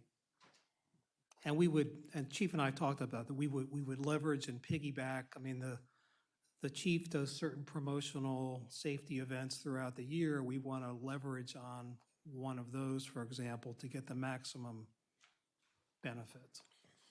I would probably just want to note there so that that line item was originally specific for the police, and now you're asking for a 2,000 for your brochures, your pamphlets and awareness, is that I would want the 4,700 to be dedicated to all of those things that the police already do, and that there's a note on that page that 2,000 is strictly for printing and outreach and education, and that whatever else does not go into the 4,700 that is already dedicated for the chief. That would be my only, and I'm fine with the 2,000.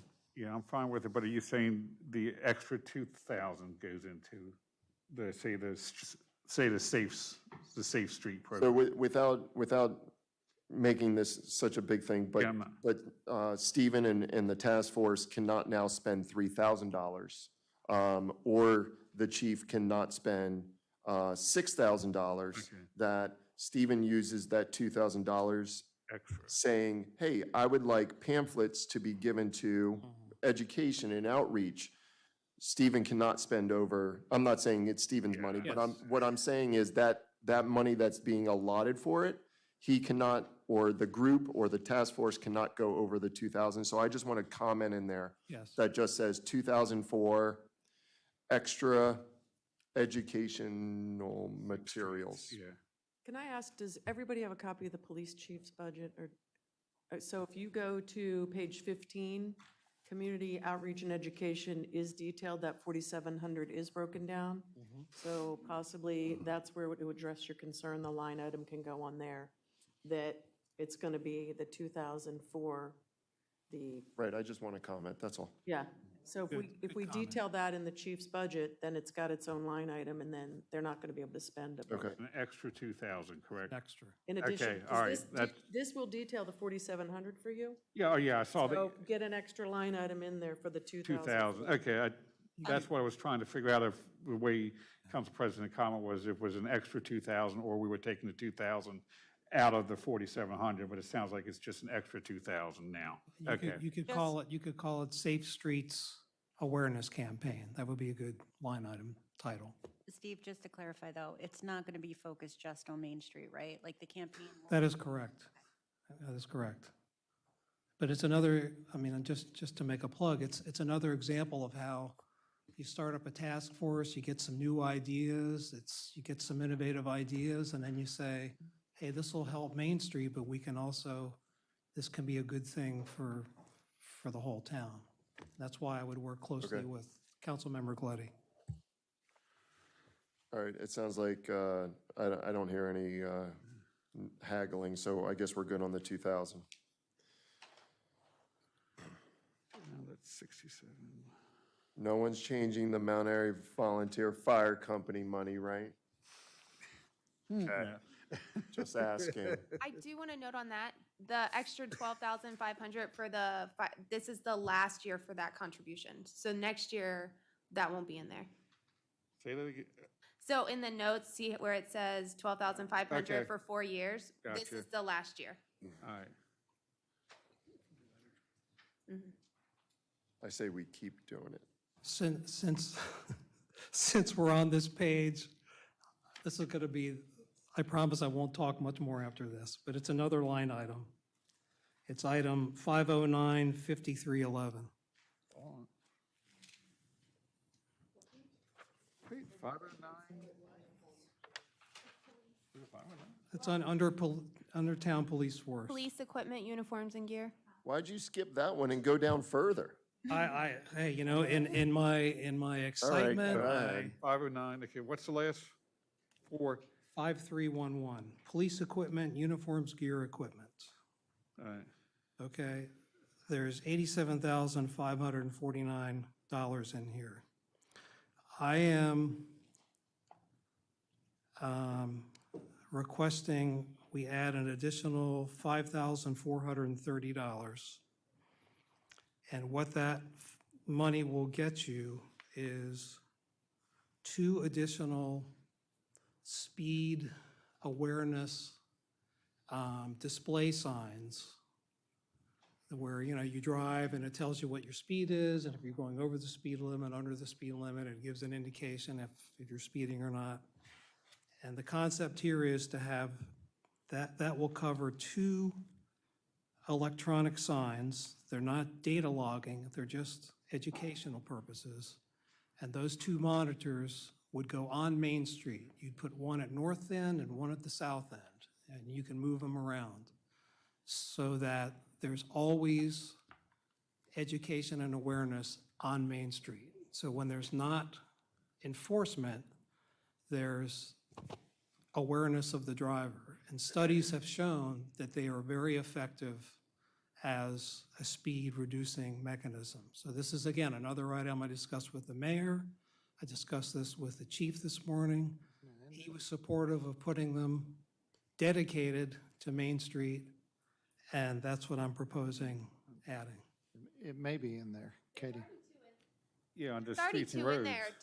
Are you asking for 4 total? Let me finish. Sure. Yes, but I could be comfortable with just 3, whereby this allows the chief to move around wherever he needs to put them to surge on an issue. But we need at least 1 to be on Main Street all the time. So just adding 1 and dedicating 1 to Main Street would be helpful. So it would be half of that price. It would be like, you know, $2,600. So I would ask then for $2,600. I think we have 2 in there for the police and 2 in there for public works. Right, right. There's 2, I know this because I asked because of streets and roads. So when we get to Public Works, he's getting replacement.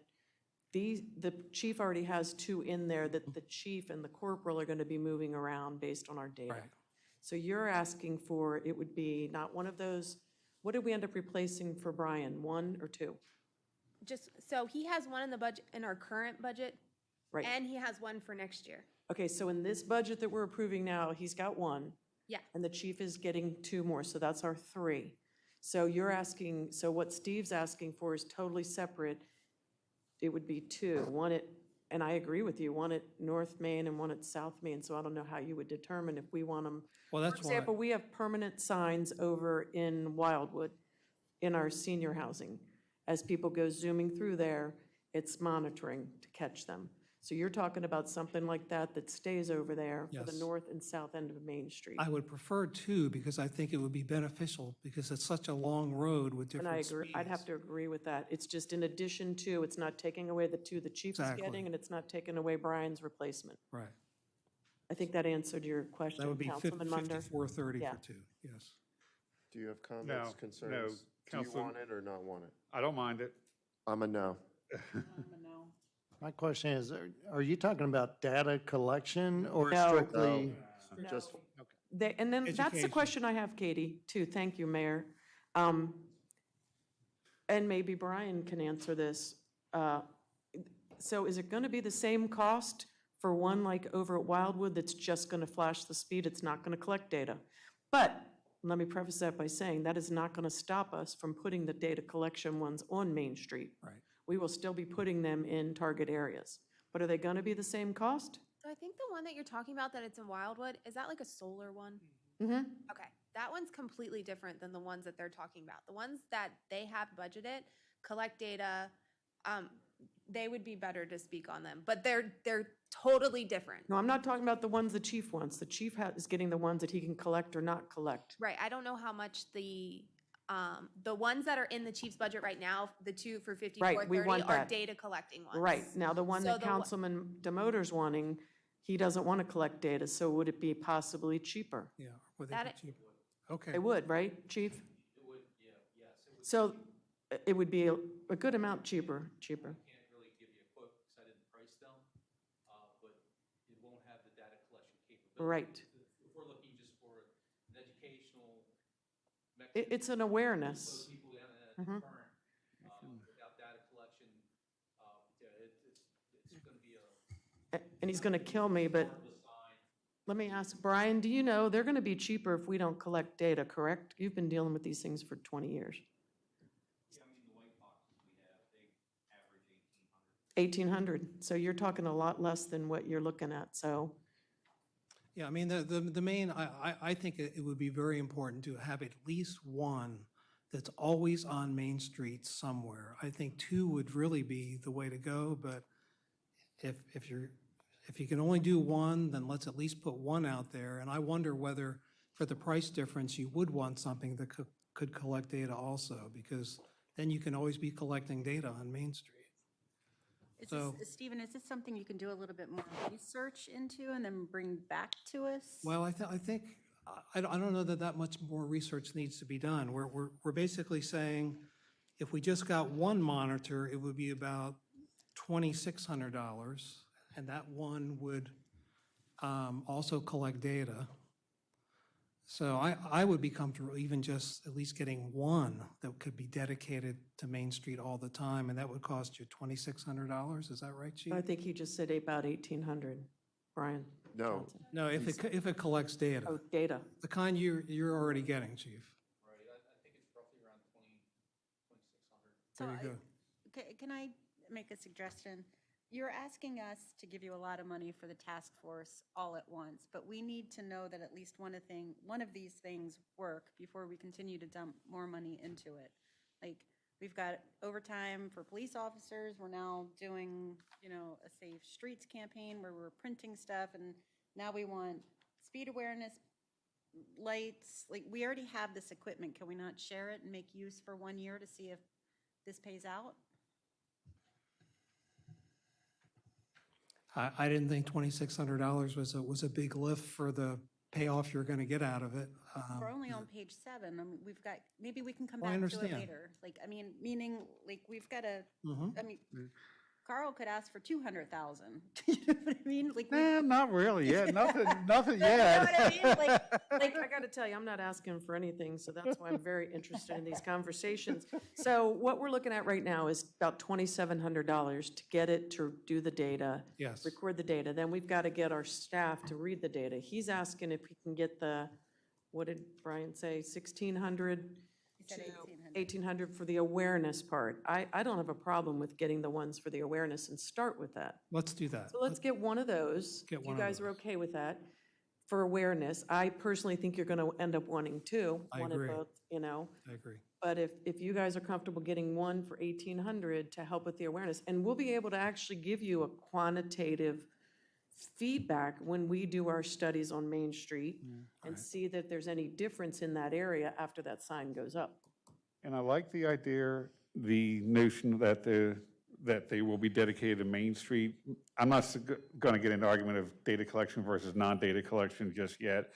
I would like data because if it's Main Street, we could maybe focus around the elementary schools I was going to say.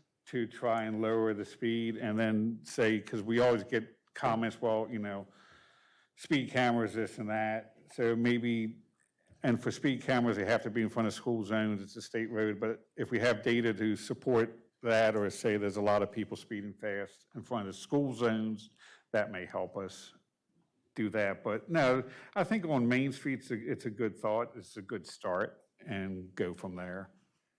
So that'd be $1,800 for one. If you could support that, I think that would kind of round out the education awareness component. Now, is it under the correct line item for the police? I wasn't aware that the police have specific line items for the speed cameras and, not speed cameras, sorry. The boxes, okay. If you look up, I'm gonna highlight it. So this is where they have, Gotcha. their speed boxes that they requested, which falls within the whole line item. All right. Cool. All right, so Councilman is making a recommendation of 1,800 for a speed camera. Yes? Speed display No, monitor. a speed display. monitoring. Speed monitoring. Yes. It's a speed Are you still yes? educating device. It's not going to Fine, monitor. yes. Yes. Yes, yes, all right. Speed educating device. Yes. We're going to page 8. Line item. She's got it. You're adding it to the 5430.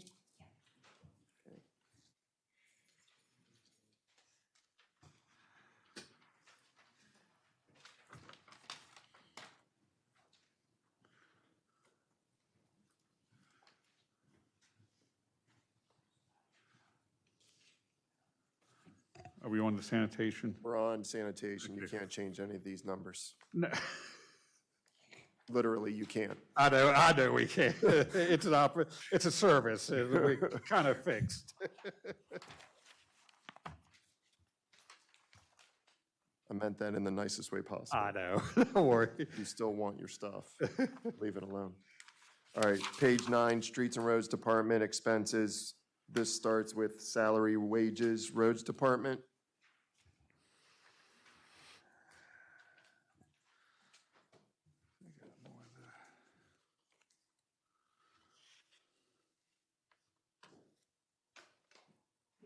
Scrolling back up for a sec.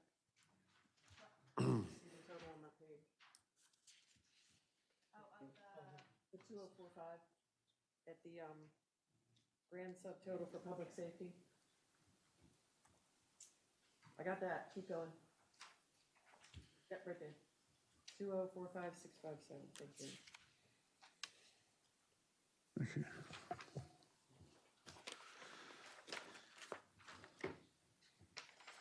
Just Where are we on 9? Page 9. I want it all. I got two quick questions here. One's a dig on the mayor here. Can we increase the biannual striping contract by a couple hundred, Mr. Mayor, under streets and roads? No. Carl? Brian, would you go out there and paint a thick white stripe in front of Carl's house, please? At Tomorrow the stop morning, sign, you missed it. you do it. Middle of his and car. honk your horn the entire time you're doing it. Sorry, again, that was the dig on that one. Off of page 9, going to Oh, page 10. no, I do have one Hold question on. on the traffic light. and Oh, you got to electricity. stop joking around and let's Okay, I know. do this. The traffic light and maintenance and electricity went down, but electricity is going up. Did something change on that? So we are locked into an electricity like contract. Okay, So we like bid out, we use a company called Bid Your Energy, and they find the best prices for us. okay. And then we lock into a contract with them. And so our rates really, I mean, yes, they'll go up a little bit, but not crazy. Okay, so I guess the other part is just traffic light maintenance went down, because it went down by 4,000 a year. The Line- traffic light maintenance, so we only have maintenance on one traffic light. It's the one at West Ridgeville Boulevard, which is 144, and Rising Ridge. That's the only traffic light that we have anything for, and the only time we ever pay anything is if something happens with it. Okay, Knock on wood, we've had good luck with it. Barney can speak more about it, though. So he's just asking, why It went did down. it go down 4,000? Is that an actual number right now? yeah, that's all I'm asking. Yeah, it's a good number, because right Okay. now, all we spend on it is That's the fine. minimal amount of electricity Okay. it uses. That's fine, that's, Westridge. It's the traffic light on 144 and, West Ridgeville Boulevard and Rising Ridge. So the light going down 144 towards New Market. Okay, where we cut off the cut through. Yes. Okay.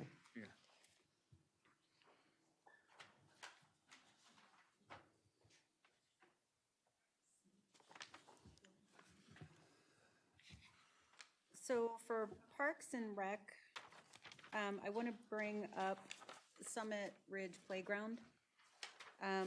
You can, It is basically falling apart. not to get off, Are you still on the other page? no, we're on operating. Can we bring that over on capital? Right? That's fine. We're on operating. Yeah, but that's not, that's No, capital. that's fine. You know, I'm just saying so we don't get, no, I totally agree with you on bringing it up. I just, Yeah, but just don't let me forget. okay. I won't, no, I've got it marked.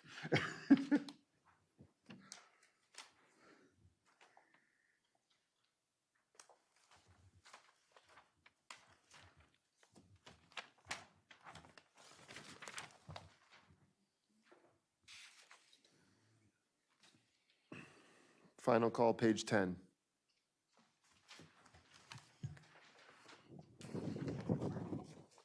Page 11, Parks and Recs Department expenses continued, beautification, recreation and culture, restroom facilities, and recreation planning. So I would just like to bring a point on the recreation and culture that I'm not saying asking for any, but maybe reassign some money, maybe 1,000 from the art installation at parks to a potential for movie nights. Because MAMSA has come up or is thinking about maybe adding a couple movie nights for fundraisers as an ice cream social and have a movie. I would just, I'm not saying they're gonna do it, I would just like to have some money in that line item under recreation and culture. We can rearrange it later if it proves to be not happening. I'm they not have sure their what you're own asking budget? to do. You can move within the same line is Yeah, not a problem at those small amounts. okay, at later, it was not a problem. I just want to make sure that if I or MAMSA comes to ask the town to fund, like, you know, to cover the cost of the movie right rental or something and loan equipment, we can just But they can, arrange it. they can fund it under that line, correct? Yeah, I think. Was, Normally, MAMSA stuff comes out of downtown, the budget line. Anytime the town helps MAMSA out, it comes from the downtown, community development line items. Okay. But, I mean, it's up to your discretion. I mean, as long as we're willing to maybe help them out so they can make some funds off of it. was all that all art and culture for the bank building, the 11,000? Or 10,000 for next year? No, 11,000 last year. Okay, and did we pay the local artists that? No, They donated their time? Okay. You know, I'm good either way. That seems a lot. It is a lot. So I guess, Ashley, is there plans for any projects this year that we would use that money for? Do we need it? At other parks, right? Do you think 10,000 is too much at this point? Because now that I'm looking at it, I'm thinking that it is too high. You okay with knocking that down to 5? Or even lower? 7? Okay, 6,500? No.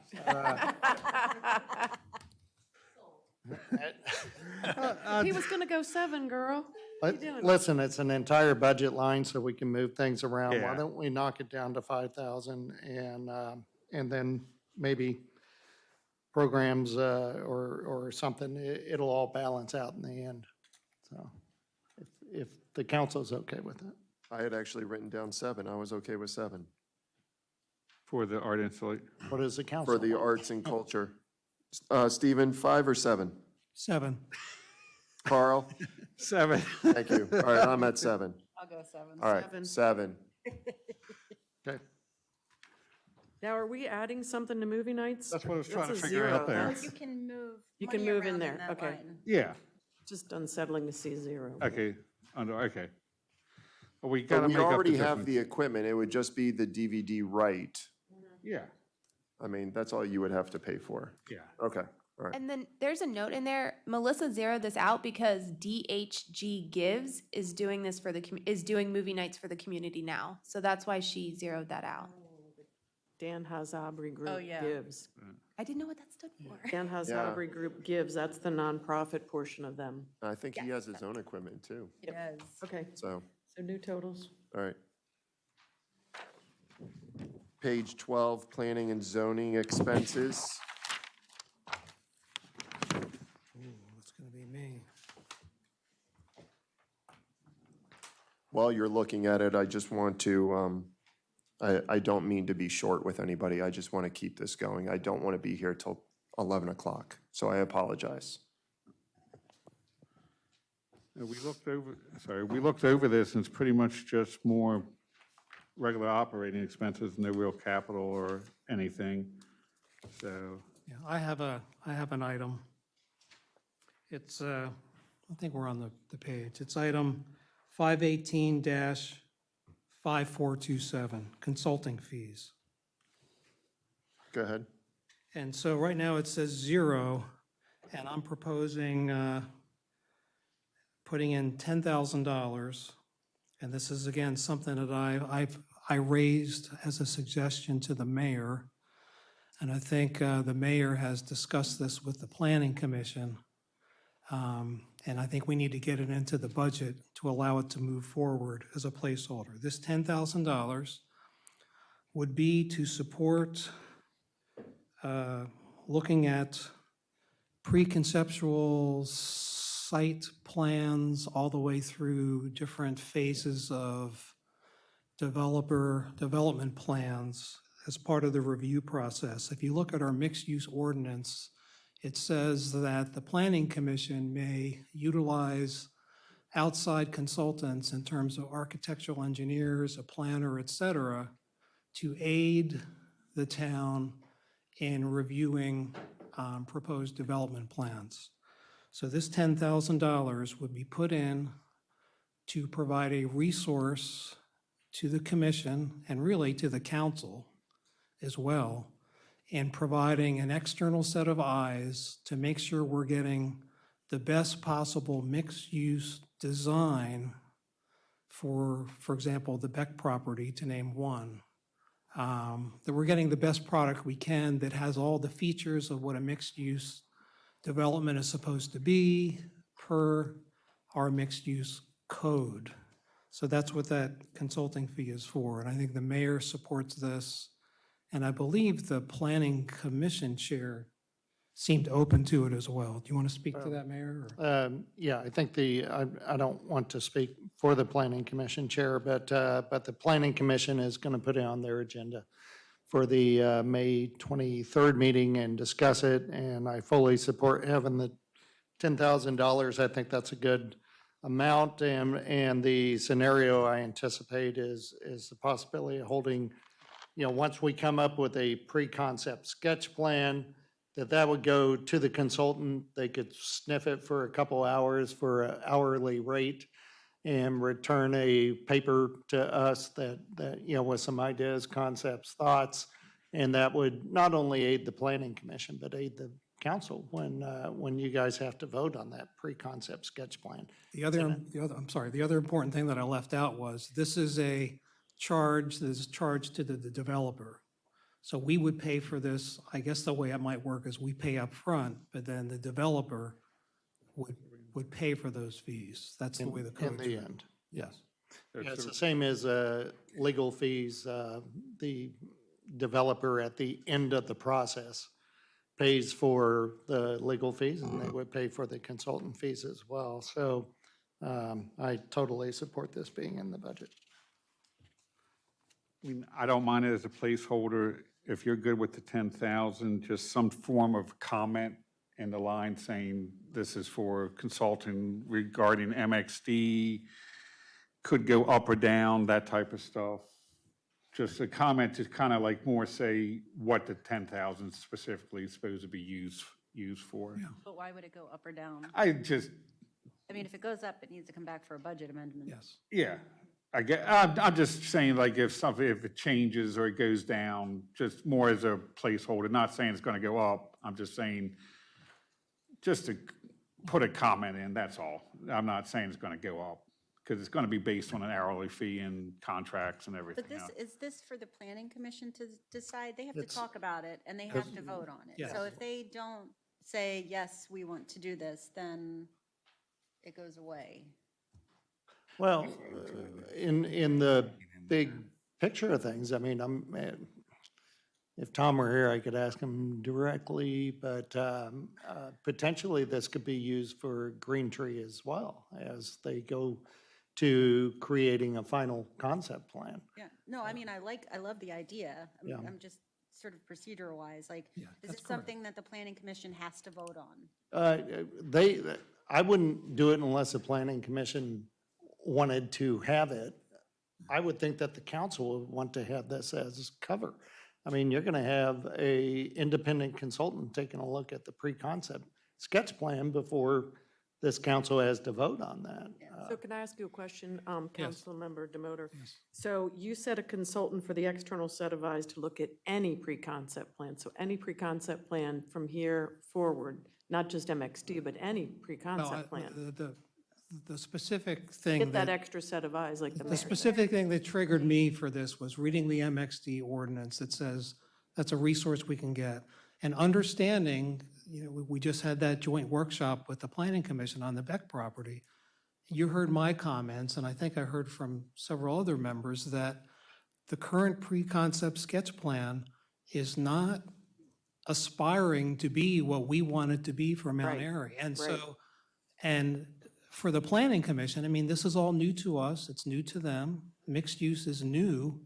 And so getting a consultant to look at even like the final pre-concept plan that might come before us, we want another set of eyes to say, is this as good as it can be? Right. What features, a consultant might say, move these buildings around this way, add these features. You're not getting the best plan you could get. Or they might say, give them ball fields.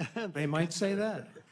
It's a tool in the code that's permitted as a tool for the planning commission. The benefit to y'all is you get to listen into it. So Councilmember Munder, so your opinion, so is it gonna, it's on the planning's agenda, so being my first budget, how does this work? Do we put it in as a placeholder? And if they come back and say no, we can still say we want it? No, well, it's the code specific. It's only if they planning. use it. Yeah, if they use it, Okay. and I think the code is, that's what I was going to say, the comment, as I understand the code, so Tom can clarify, or the town attorney can clarify if he wants at a later date, that I believe code just states that for MXD is the only one that we have access to pre-concept plans.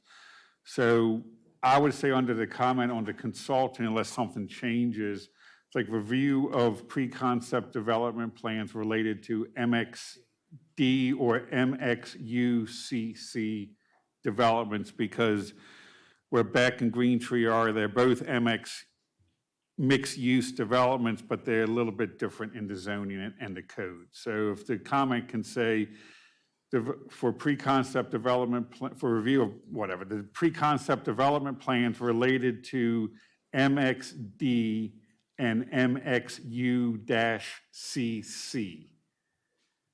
That would follow current code for what we can look at as pre-concept. Yeah, my only thing is, I wouldn't just make it pre-concept, because they can look at the pattern book and the concept plan too. You may want a consultant to look at those. Okay, well, let's just say for development review, Process. for, development plans related to MXD and MXUCC, that's My general only enough. thing is, the code says in MXD that the developer will pay this fee, but the Yes. code does not say in MXUCC that the developer will pay this fee. So I just want, like, Oh, it doesn't?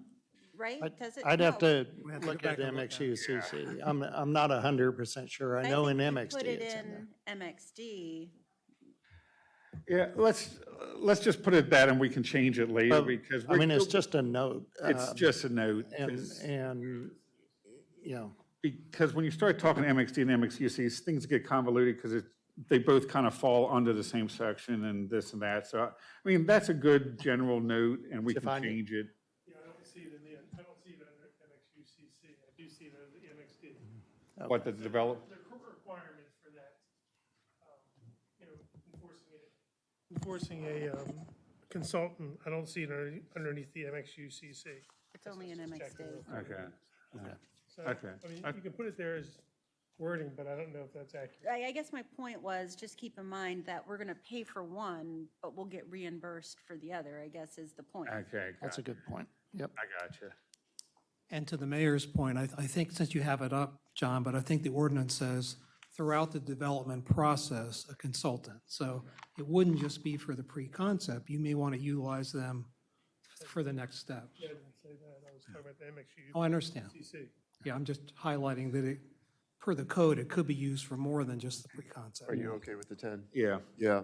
I mean, it might change, but it's good for now. It's a I'm good, placeholder. yes. John, there was an line item under here that you would get an estimate for traffic study. Did you ever happen to get that? We didn't because I talked to engineering, and again, we have a current 27 corridor study plan. Okay. and, That would cover that section. Okay, awesome, thank you. You guys want me to take Can the you note out? remove that comment then? Thank you.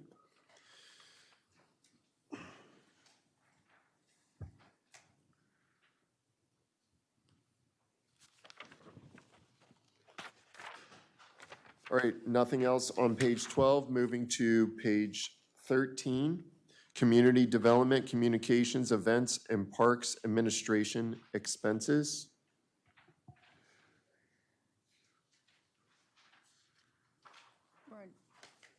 Melissa, why did Envision Mount Airy go down to 300? The plan is to hold an event every other year. Oh, okay, It's not an event year next year. gotcha, okay. I'll make that note, that it's moving to every other year.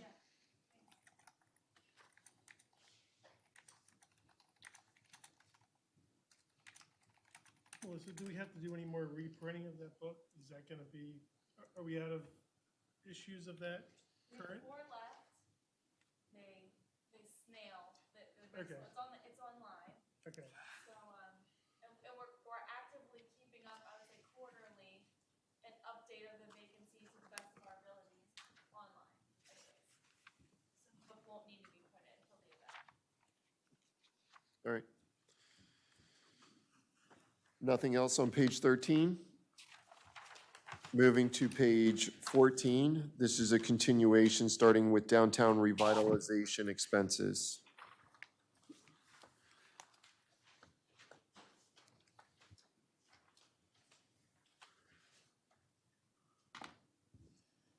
Oh, Mayor, oh, sorry. Oktoberfest is in here? 2,500 for Oktoberfest. Partner with MAMSA monthly events up to 2,500 for Oktoberfest expenses. Yeah, 5212. Awesome. I just had a question. Melissa, were you gonna tell us where that 50,000 comes out of? It's gonna be capital. Okay, then we actually need to move the revenue to the capital side as well, so I'll make that adjustment. Okay.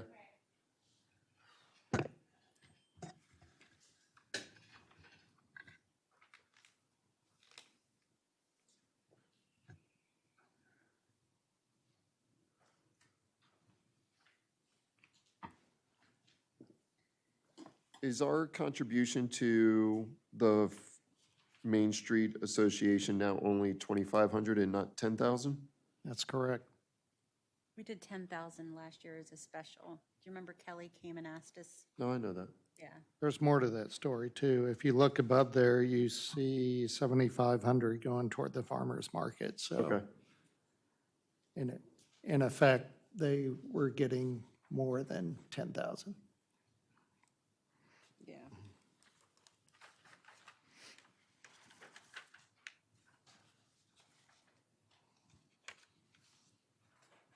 Everyone good on page 14? Okay. Page 15, miscellaneous expenses. I apologize, Jason, I just wanna make a note. No problem? Sustainability up into, or even this year, is Yes, ma'am. under planning, but we moved it under to community development. So we just moved it from one department to the other, because really it falls, Ashley falls under community development. It was always one of those confusing Right, so. sections. Exactly, it was always confusing, so I we know. made the decision to move it this year. No So I problem. just wanted to point that out. Thank you. And I didn't bring up the park sign. Parks? Oh, whatever. No.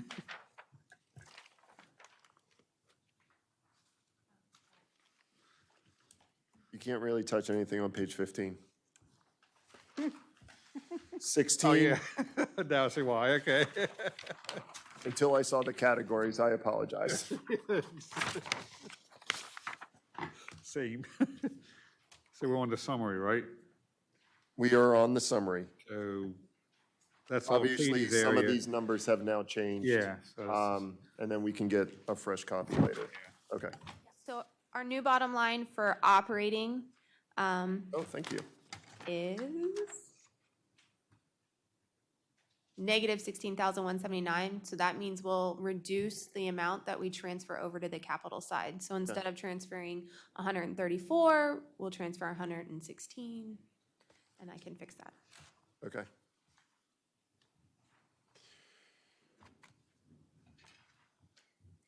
Too far.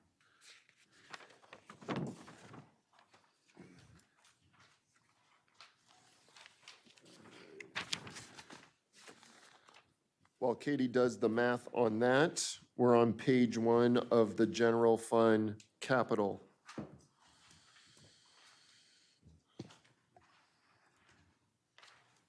The general government, 40. General government, public 4073. safety, streets and roads. Okay. These are capital projects. Okay, but are we starting off with Or 47? capital budget, I'm sorry. Okay, the 4073 is what you have? Is the line item number? Yes. 4073, yep. All right. So this is where we'll add Melissa's 50,000. And you said it was. Okay.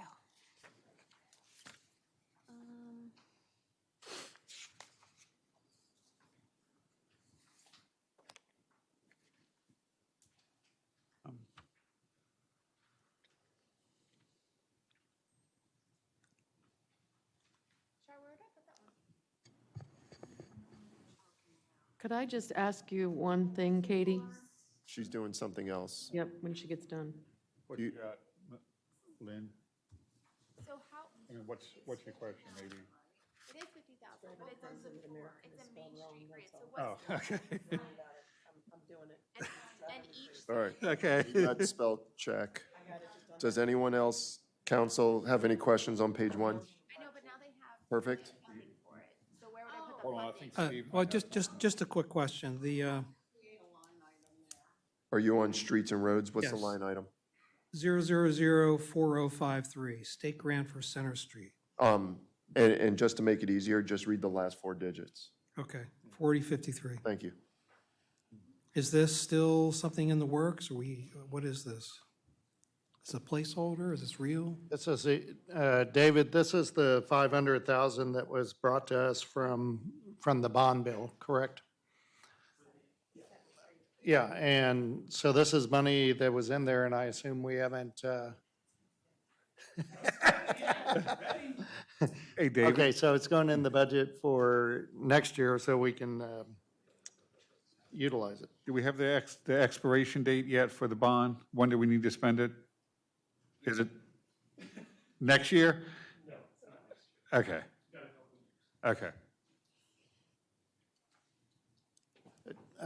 One of the delegates gave us that money, Yeah, that's what I meant, yeah. put it in the budget, Oh, yeah, no, the state budget. yeah, the state budget, that's fine. When I say spent it, that's the incorrect term. It's just that normally with bond bills and stuff, it's a use or lose, and there is a time limit on getting it from the state. So that's why I was saying when we need to spend it by, if we so choose to spend it, it's state money, it's bond money. So I No problem. just wanted to make sure that people understood that too. Hey, Katie, can you go back up under general government 4560? Can you just go left, right next to 4560? All the Americans are spelled Can you just wrong. change that to American? That's driving Councilmember Demoter and I crazy. And there's 2 of them. There's a The couple one above more it also. Can we do spell check? later. Found it on those 2. Just those two, I'm good. Also, look for the word capital throughout. You've got some typos on the word capital. Oh, man, I just caught that. You all need to remember that, just see the document on what we have, it says draft. I understand. It says draft, so there will be some spelling errors in it. Don't be surprised when you see servicing when it should say services. For some reason, I wanted to add an ing. Whatever floats your boat. That took me like 4 nanoseconds just for the record to say that. It wasn't a time sink. All right, page 1, done. Page 2, this is continuation, Parks and Recreation. All right, Summit Ridge. Hold on. Are we there yet? I'm just speaking. I know, I'm not going to let you forget. I got it marked. Correct. Yeah, but we're not under Summit Ridge yet. There's a specific line item Right, for for each park. I Mark, get it. yeah. We are Yeah. talking about this. Yeah, oh yeah, we are. Don't worry about Barry it. mentioned something about the 200,000 for Windy Ridge Yes? in your initial thing. So do we need to remove the funding? We do, correct, Melissa? We need to re-tag it to something else. Okay, so we just need to update the note. Right. Okay, so what should the note say? So, well, that's all, so we have Frederick and Carroll County program Yeah. open space grants to apply for. And for the Frederick County, we're gonna be applying for the Western Rail to Oh. Trails. But we're reapplying for it. Okay, so is it still the 200,000?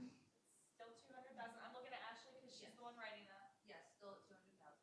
Okay, so I guess initially we were gonna do Windy Ridge and decided to do, okay. So what are we putting it toward? To Rails to Trails. The- Western Rails to Trails. Okay. But we also have to add more funding into that for Carroll. So it might be worthwhile discussing real quick about the program open space grants and then the community parks and playgrounds grants.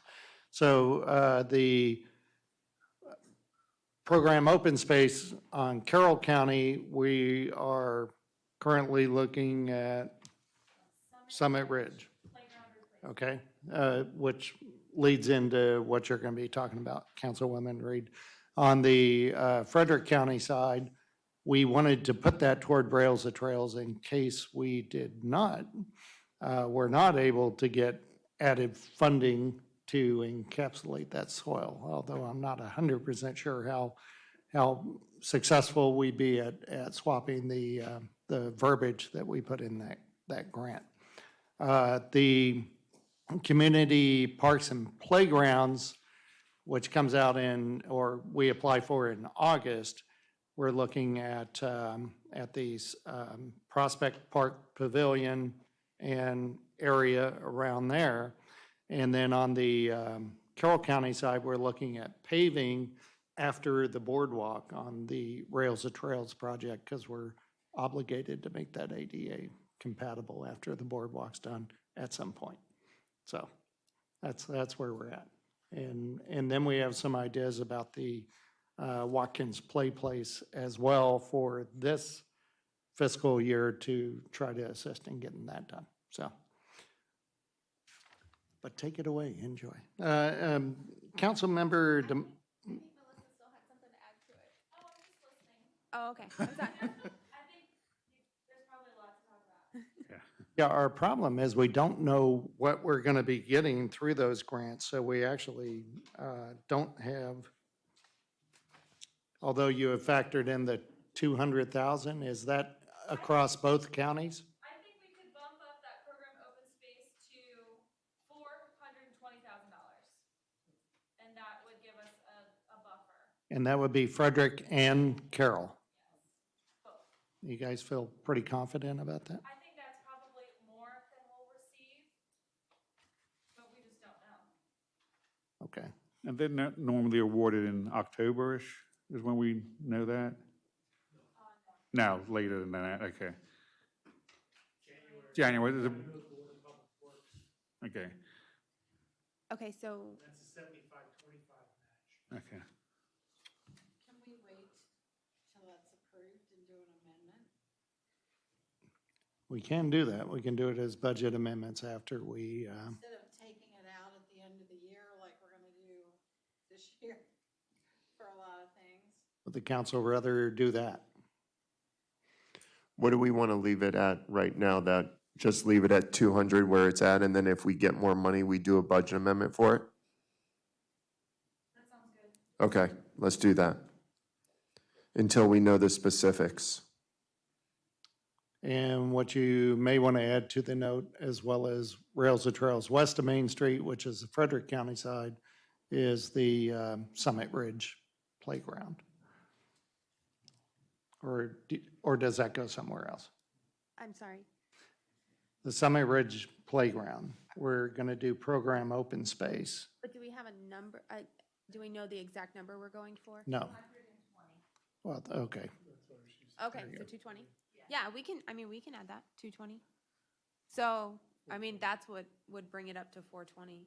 So is that what, you still want the 420 in that line, 420,000? If we get a lot less than that, we still have to come back for a budget amendment. So let's just leave it at 200. Okay. For both, and then Katie, could you make a note for Summit Ridge Playground and West Rails to Trails? Yeah, may change depending on actual grant funding for Rails to Trails and Summit Ridge Park.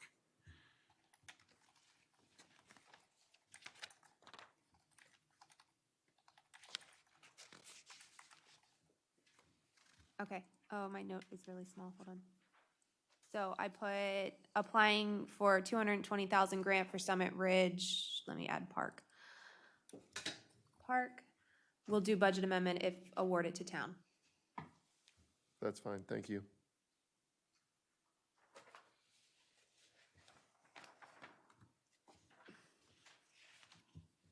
Everybody else good? We're on page 2.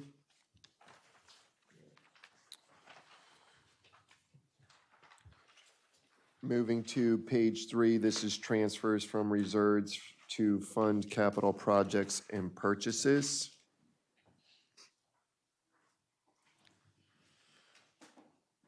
We're just transferring money on this.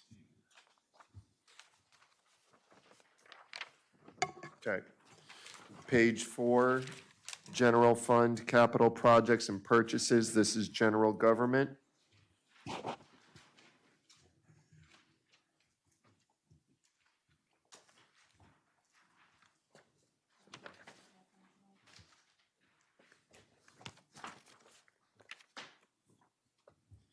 Is it my turn to talk now? I've got a question, just more of a clarification under the Flatiron Building. One, I was waiting for one of the, either Councilman Demoter or Galetti to mention something. But I'm just trying to figure out, we have $100,000 slated for the Flatiron Building, but no comment. I'm just wondering what is this being allocated for? Because, I mean, we're not using it for anything. I know there's discussions of what could happen with it, but we're not doing any, base minimum maintenance on it. So I'm just wondering. What I asked the staff about was, if the council decided that this building needed to come down, about how much money would it cost for that? And it came out around 100,000. So that's the reason why it's in there. But believe me, I am not advocating for that. But that's where the money is. That's where I got the number. Okay. Thank you.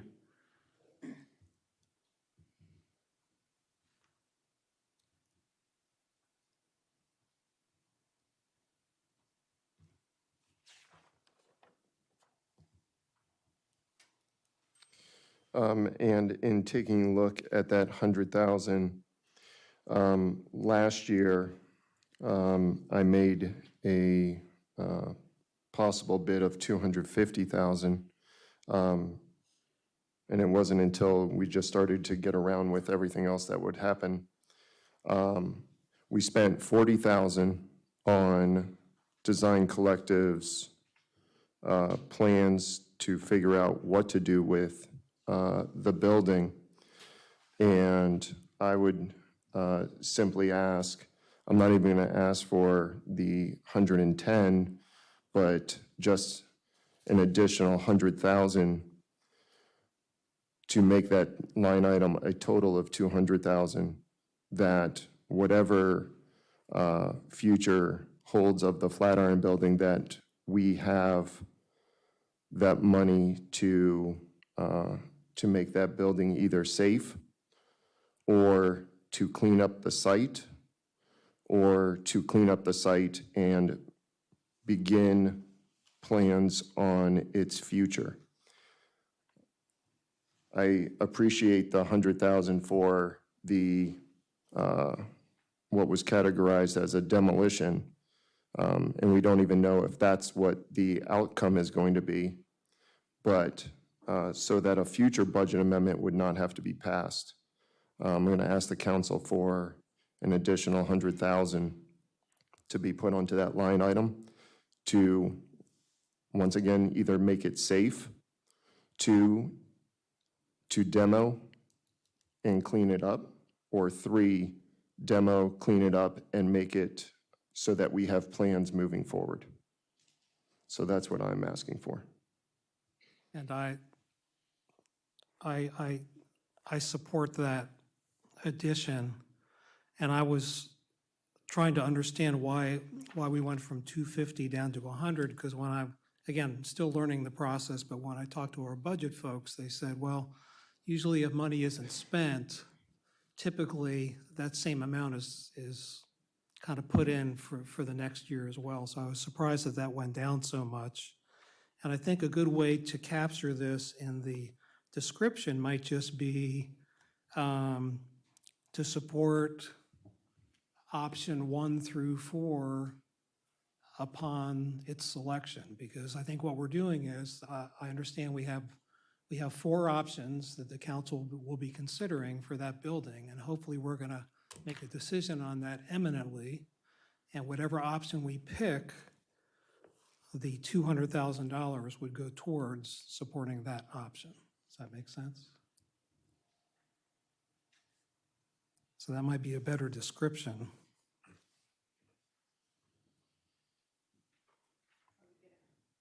Are we good if I add it? Carl? Yeah, I'm good to just keep it at, and not keep it at 100, raise it to whatever's being suggested here, a total of 200,000, and for the comments as the options, it leaves, doesn't lock us into any one decision, but just allows the money to be in the budget for whatever option that is chosen. It's better to have some money in there for something than nothing. And I guess I know that I'm hoping that whatever option, this money obviously will not cover every single option, Oh, yeah. right? Yeah. But Whatever's chosen. it will allow us to keep the progress moving. Right. And that's all really I would be asking for. Okay. Pam, are you okay with 200? I am. Lynn? I am. Okay. Can we add 200 with Carl's comment, please? Or Steve's, or whoever's comment, yeah. Councilmember Demoter, I agree with Okay, what so- he says. Yeah. So 200,000 to start implementation of option chosen? Yeah, that works. Sounds good. Yeah. Now, do we have to make up 100,000 somewhere else in the budget to cover that? Or is You it don't, it's just $100,000 that's going to end up having to be transferred? bleed off from the reserves Well, to we're- fund it. Okay, I'm just trying to figure out so we're not all of a sudden have to like cut somewhere 100,000 later or something to make up for it. As long as nobody comes in with a $500,000 project. Yeah. No, I'm just, But, you know, I got to tell you, we're beating up the reserves issue yeah, for capital projects. However, we know ARPA's coming, yeah. and hopefully that will replenish the And- money that gets spent. And we're doing a lot of budget housekeeping on Monday too, so. Okay. All right. Thank you, council. Moving further down that, train station, town hall, capital improvements for public works, capital projects, the municipal lot, land acquisition, and office and network equipment. There's all zeros, so. People are flipping pages, good thing. Page 5, public safety.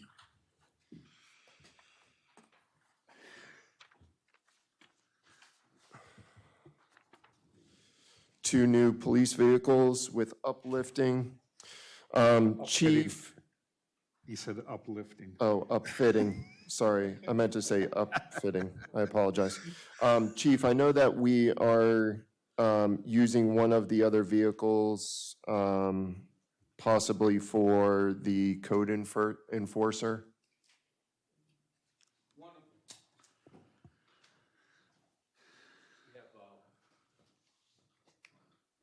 We have one of the decommissioned cars that's going in that we would keep around as a vehicle for, to be used by one of the department members for mail runs and transports to the lab and everything, where it would be, all the emergency equipment would be removed and so forth. Okay, So, and then there is a truck that we would use for the part-time code enforcement that we currently have at the station. okay, and that has no police identification? No.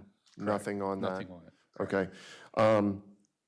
And I know that we have some backup vehicles as well in case a vehicle is under, Right now, we have one 2000, I believe it's a 2006 Crown Victoria that Okay. we have as a spare car. okay, This go around with the replacement of the 2 cars, we would keep one of them also as a spare and replace that 2006 Ford Crown Victoria that has roughly over 200,000 miles on it. okay, And auction that off. awesome.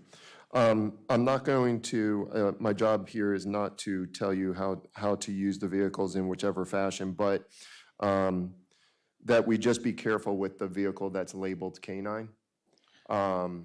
The plan is to have that vehicle retrofitted for patrol purposes and have the K-9 markings removed. Thank you very much. Can I ask a quick question? Just like Council President said, it's not our job to tell you what to do, but I know that we originally had the code enforcer in an old unmarked police vehicle, and there was some issue with that. So are we putting him back, are we putting Matt back into an unmarked police vehicle? It will He's in the be, truck now, right? he's in the truck currently for code enforcement. He's also transporting narcotics Evidence, to the lab Et cetera. and firearms to the lab in that vehicle. Okay, So the idea is to take one of the unmarked vehicles that we currently have that's in service, remove the police equipment from it, and utilize that as a transport vehicle. okay, thank you. Chief, one quick question. It really goes to any vehicle purchases that we're doing this year. As it's been mentioned several times, costs are going up. So I just want to make sure, is 143 enough for 2 police vehicles? Well, this is something that could change any minute. Yeah.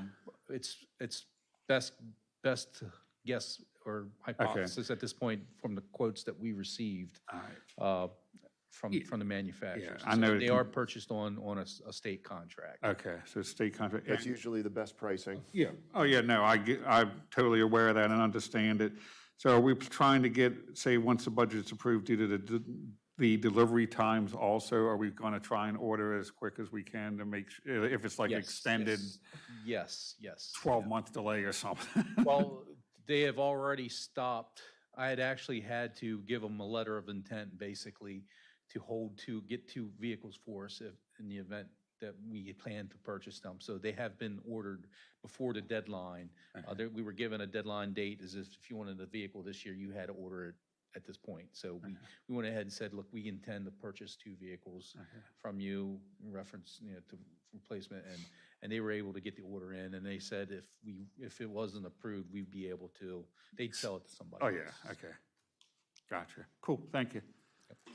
Thank you, Chief. I appreciate it. Everything else probably under equipment is for those vehicles.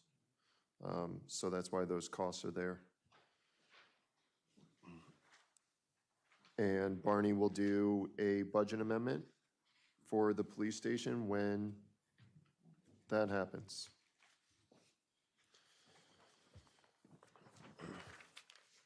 Page 6, streets and roads. I just want to, at the very bottom of that page, there was a little thing for sanitation. I just wanted to point that out because most of it was public safety, but at the Yep. very bottom, just a tiny thing for sanitation. Just so you Anything know. with sanitation, I have no problem with, so I know that's fine. I just wanted to. that's fine. That's fine. Because every other department has its own page, but that was 3 lines. Yep. Thanks, Katie. All right, we know what the council president protects now. Just Where's my road under paving is what I, no, I'm just joking.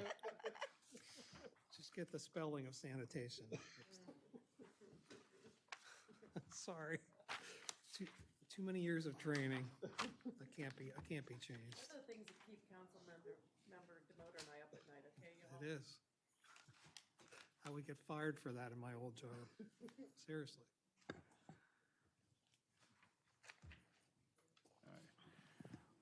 So are we officially on We're on page 6, streets and roads. I got a question if I could go. Go ahead. 5940. Yes, ma'am. I had gone to the budget meeting and it was 500, so now we're down to 300 for paving. Is that your budget, Barney? Paving? Town's budget. Well, I guess my question is, can you, I know you have constantly rotating paving, it's happening all the time, and you have like a 5-year plan on roads. Right. Are you going to be able to do everything you need to do this year with 200,000 less than what you originally had in your budget? So I think we had talked about this, the mayor and I. We have some money still in this year's budget, and the priority is looking at the widening of Prospect Road near Main Street. Right. And so that would put the other things maybe to the next year, as long as we're moving forward with that. One thing to add to this is we have some money left in this budget, and we're purposely not spending that. We weren't sure if we were going to get started with that, but it doesn't look like we will. I'd like to take whatever we have left in this year's budget to add to that 300,000, just to make sure we have enough, and it might allow us to do a little bit of the paving repairs that we need, throughout town. Besides that. Thank you. So going off of what Councilwoman Galletti was talking about, 300,000 for priority number 1 and 200,000 for all of priority number 2?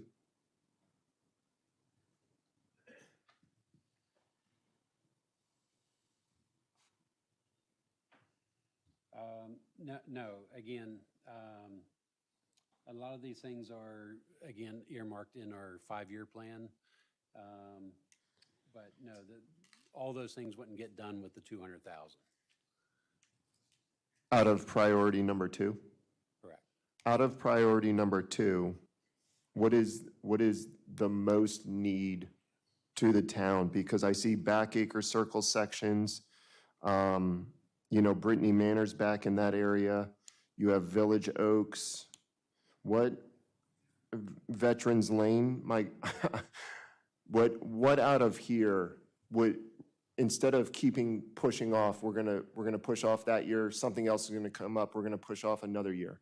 So Village of Tall Oaks is one that we're trying to get the community to, we manage the main drive aisles going through the community, where the community is responsible for the parking. We've been trying to get them to put in their share so that we pave it all at one time. We haven't been able to get them to, put up that cost yet. Is that because of a homeowner's? That's because of homeowners, correct. So they have to get, a certain percentage of the community to vote for that. So that hasn't happened just yet. So we're trying not to pave a portion of it and then have cracks somewhere else where the water just go underneath what we just paved. Okay. All right, so that's waiting on a homeowner's. Right, so that's why they're kind of earmarked in here, but that we wouldn't recommend. So I'm going to go back to my original question. Out of priority number 2, I'm not asking for your wish list. I'm asking what needs to be done in the town. Yes. What's most important? Yeah, if you had to prioritize that second group. It's going to be general patching rather than full roads resurfacing. So it's going to be general patching. For example, like Aaron Lane, there's some stretch marks. Those keep reappearing. But we don't want to repave the whole road because they're still working in that Backacre Circle area. So all their trucks that are coming down with their construction equipment, you know, it's a patch. And a lot of these will be patches throughout town. So I don't want to name one street or say what's the priority. I'd be willing to name one street, and that would be Sunset. Sunset Avenue. If you're looking for a actual entire road to prioritize, I think that Sunset Avenue would be that would be my priority for reasons of some of the stuff that we've done down Sunset Avenue in terms of repairing valves and stuff like that. Well, could I add to what the mayor said about Sunset? Not just the repairing, but we had when the person exploded the pipes and our DPW staff had to go on that 20-degree weekend to repair. So you've got a lot of patching that was done, and to add to not just the valves, but we also had some patching done, which I've learned more about paving and roads than I ever thought I would know. It actually causes buckles. So now you have issues. So that's why you're saying that would be a priority to pave the whole thing because of so many things that have been done there. Yes. And we've had equipment too from CSX going down there in Plainview because of the rails. So based on that and everything else, I'm willing, I would be willing to do, I know it won't cover everything, but just to keep things moving, I would be willing to add 75,000 with the notion that we'll probably get a budget amendment. But at least that will help with some of the patching. And then at least when, if we're moved forward on Sunset, then we would have a better idea as far as numbers go. I'm okay with that. Anybody else? Support that. Okay, all right. Can we add 75,000 to the $300,000 budget, please? And Barney escaped my normal question since he already asked about Village Oaks.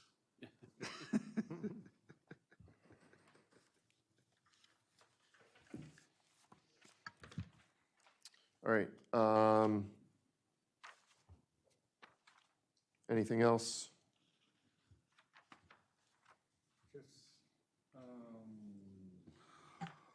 Hold on, just the, more of a clarification question for the solar fountains.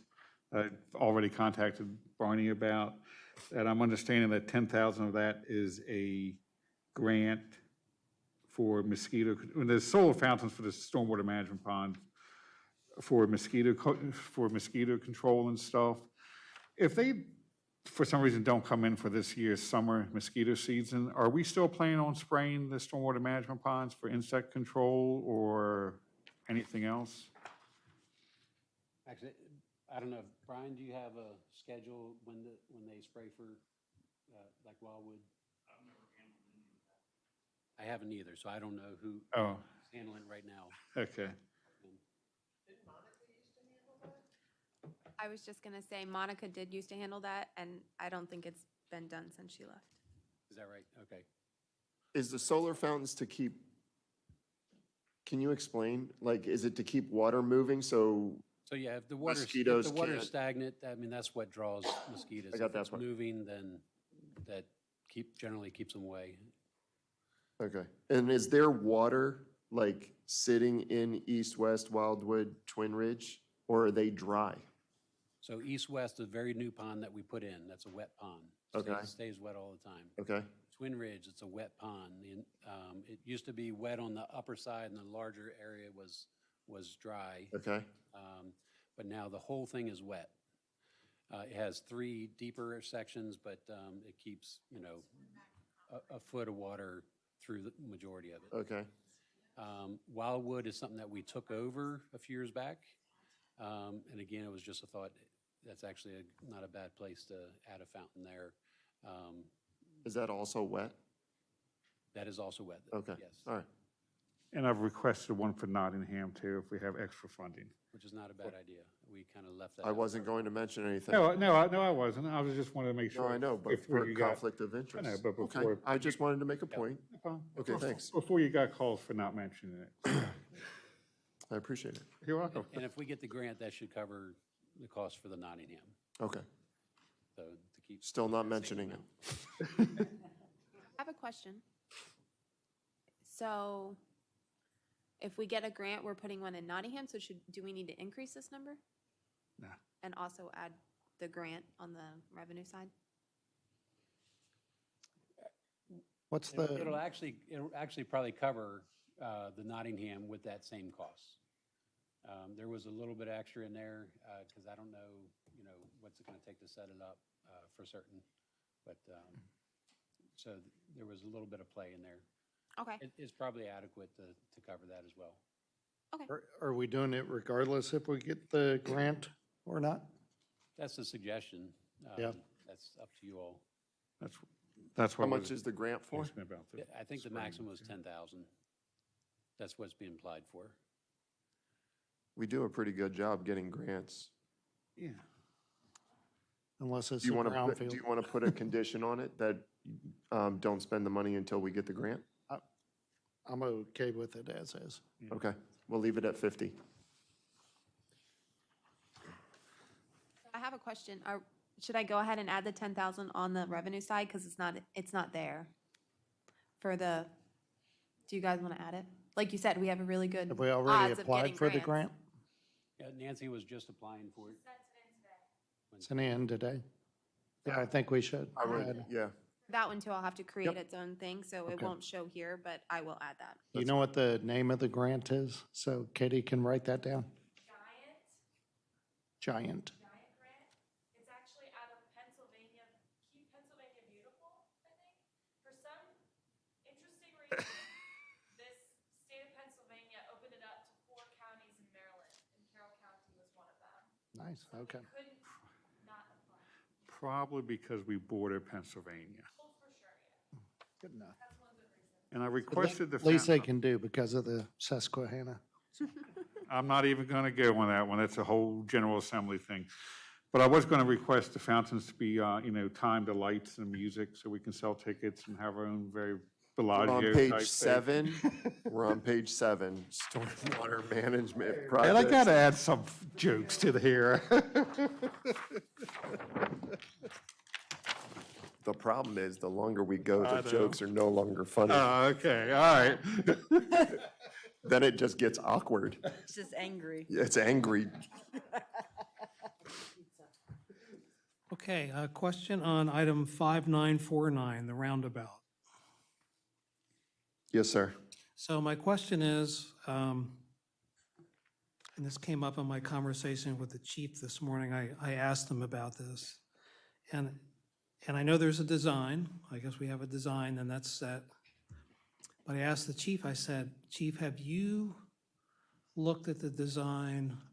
Are you familiar with what's being proposed? Or, for example, there's Corporal Brooks, because he's our traffic safety guy.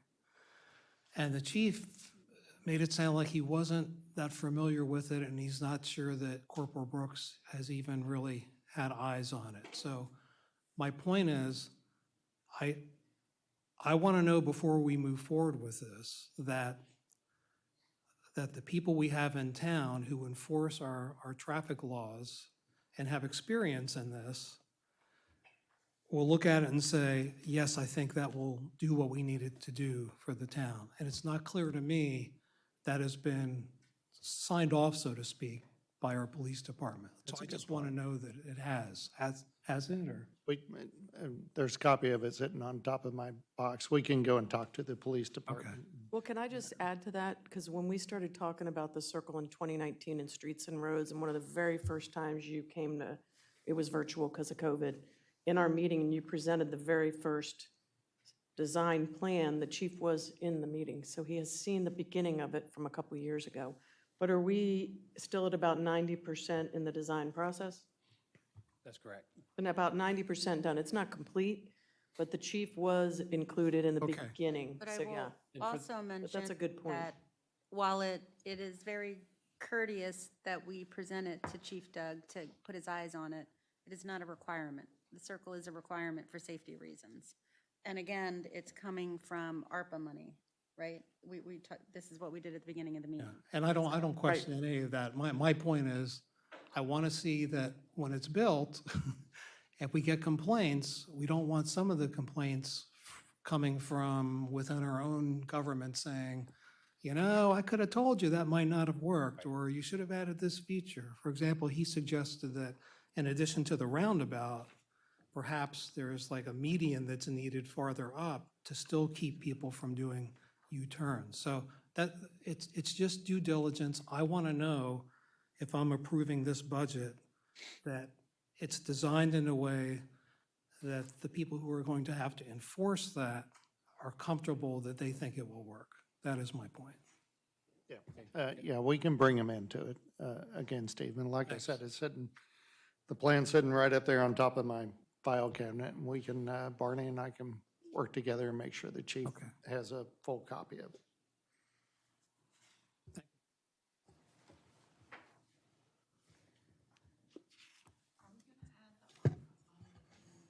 Yeah, are we gonna, can I ask about the note? Because it was originally Barney, BQ, possibly financing. I didn't know you had that much money, but thank you. I have some deep pockets. Yeah. So that's what we're looking at for the thing we talked about in the very beginning, that ARPA. Right, so we had it, Aslan doesn't work here, so she'll help to pay for it. She must be got a I good was wondering raise. who CD was. I thought that's where the money came from. But I do have don't one, have the ARPA funds added in because when we put this together, I didn't know that new information With the revenue replacement funds? with the revenue replacement fund. So it's up to you guys if you want me to go ahead and add it in under the second draw. Now, the stipulation is we do have to spend down the first draw, so we don't know exactly when we're gonna get the second draw. I mean, our hopes are August, and we're moving in a track to be, in that way, that there's a good chance we could probably get it in August. It's just not a guarantee. David, can I ask you, would you be comfortable if we change that to, instead of Barney's financing it out of his pocket, the revenue replacement funds that we approved tonight? Is everybody good with that? as long as it doesn't complicate any audit or anything else, I'm fine with it.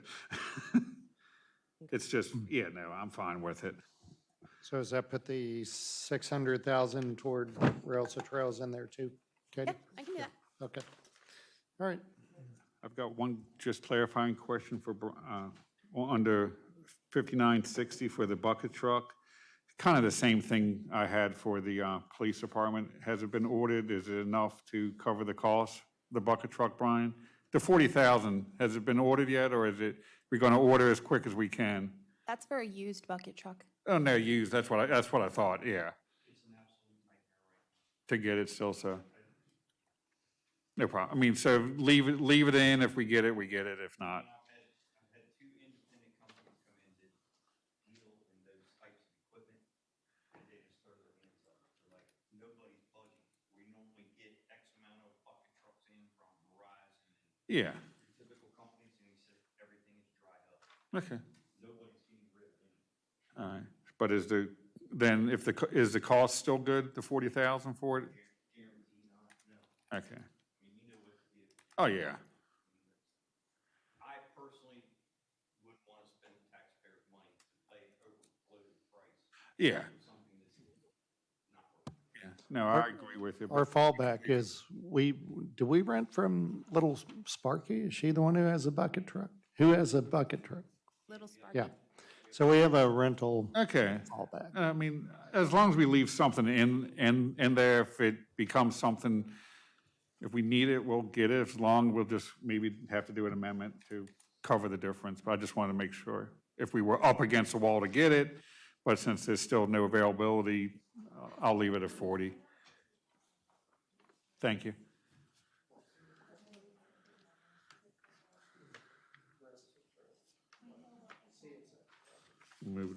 We're coming to Pam's thing. We're coming to Pam's thing. You took my thing at Summit Ridge. You took my street. Page 8, Parks and Recs. Does anyone have anything? Not me. No? Okay.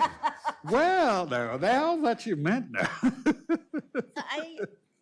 So, Larry, did we move that 220,000 to Summit? Is that what we just did earlier?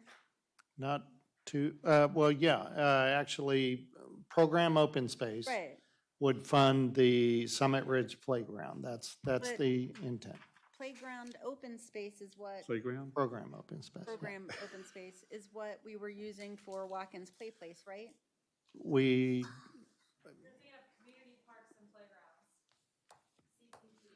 No, no, no, okay. This goes back to the meeting that we had. We applied for community parks and playgrounds for Summit Ridge. We didn't get the grant because Watkins Play Place wasn't done. So we had the meeting, Ashley, you were in that meeting. We were using open space grant to finish Watkins Play Place, because that's, right?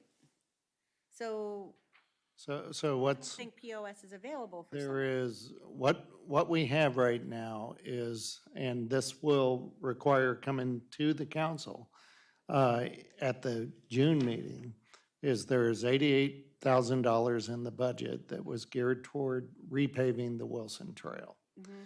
We talked about, and I'm still not 100% sure how much, for example, I don't know how much fundraising is going to come in. For Summit?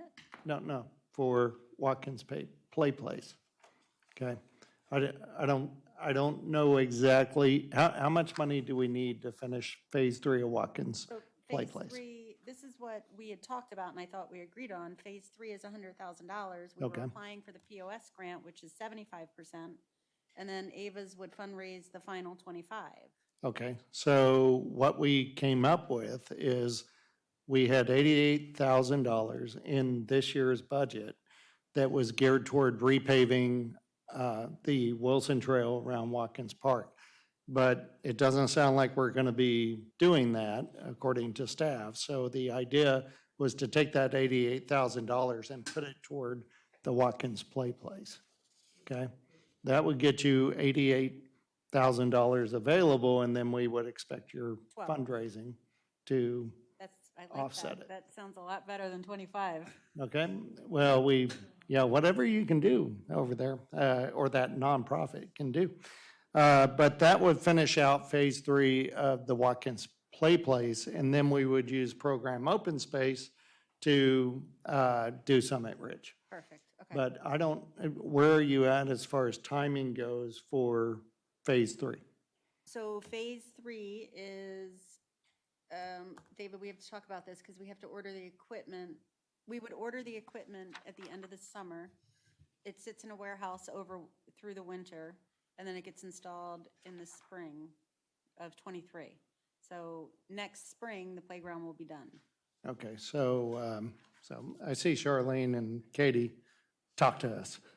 So if that project isn't going to be finished by June 30th, we couldn't use the funds from this year. What we Okay. would do is we would do a budget amendment, pull the money out, and then we would add that 88,000 right now to Watkins Play Place. So I think there's 100,000 in there right now. We would reduce that to 88, or you could leave, but you can't use, unless it's going to be done by June 30th, you can't use those funds. So we would end up having to put in here that money to go toward Watkins Play Place. Which it already, it already is. Yeah, it's already in there. But if we do it through the budget amendments, then we don't, then we can still use program open space toward Summit Ridge. Okay. Okay? So when do we apply for program open space?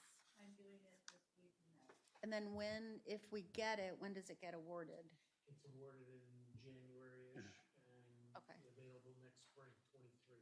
So then we could potentially replace the playground Summit in 2023? Okay. That's, Yeah. yeah, so that would allow both projects to move forward. And like I said, the money's in the budget. The only,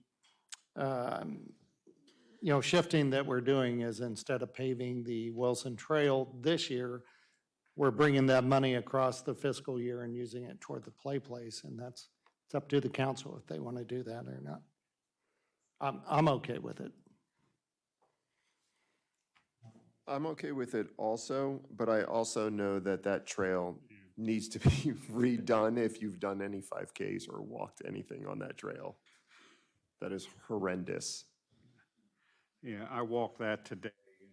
You just hit off your microphone. Oh, dang it. I'll second what the council president said on the trail. I walked it today. There are some areas that are in dire need of repair, some areas that could survive. So I'm not sure if we can just focus on fixing the areas that have the holes in it, that if kids riding a bike or a scooter down by the elementary school, they don't tip head over heels on the pavement and things of that nature. But I also know the whole trail needs to be done too.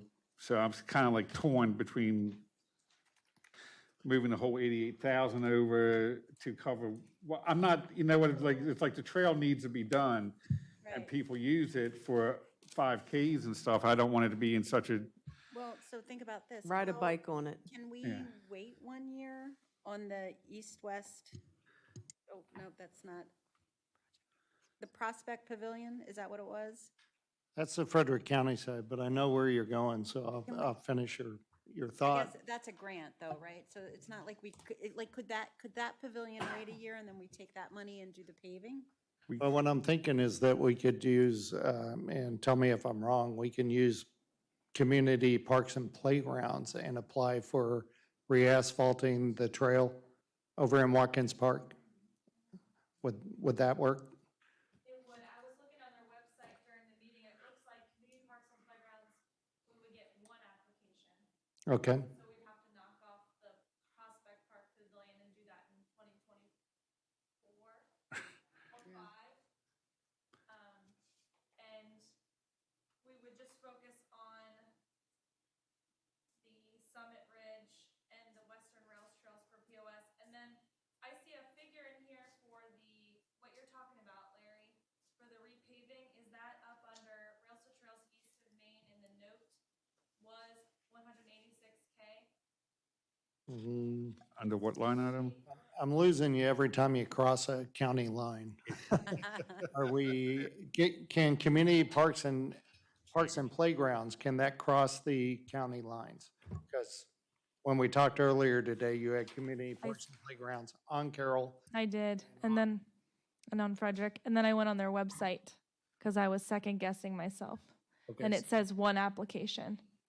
For either Carroll. For either Carroll, per applicant, you get one project. Okay. So the town of Mount Airy would be applying for only one thing, and this is what we were able to get Watkins Play Place for almost $200,000.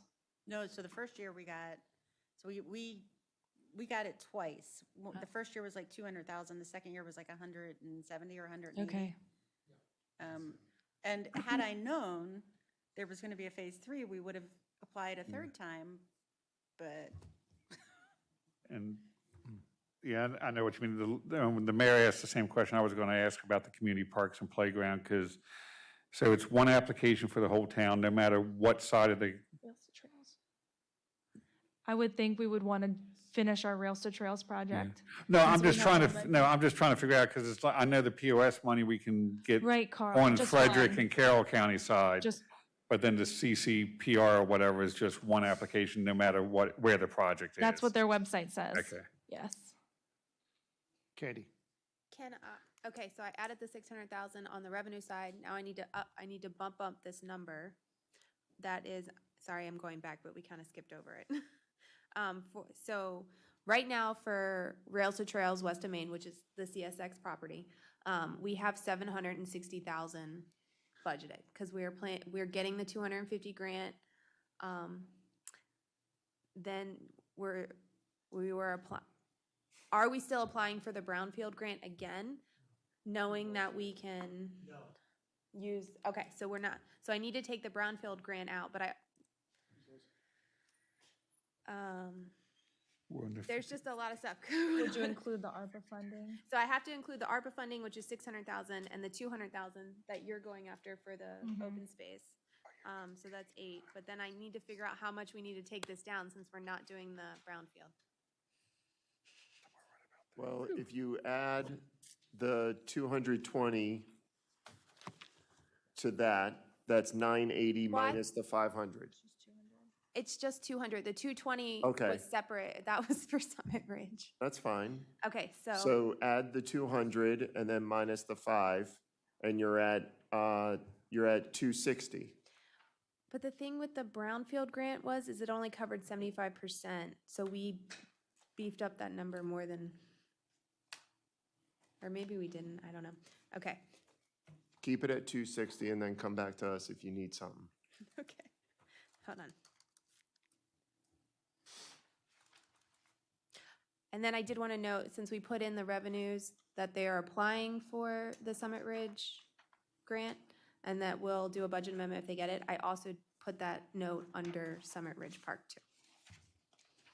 Katie, yeah, Okay, so, 260K. well, I think, hold on. Because I think we can take that extra 10,000 out, because it's 250 that the state's giving us, 200 that Melissa's applying for, and then the 600 for the ARPA. Okay. So, 450, All right. 1 million. Yeah. We love the federal money, but it messes with the accounting.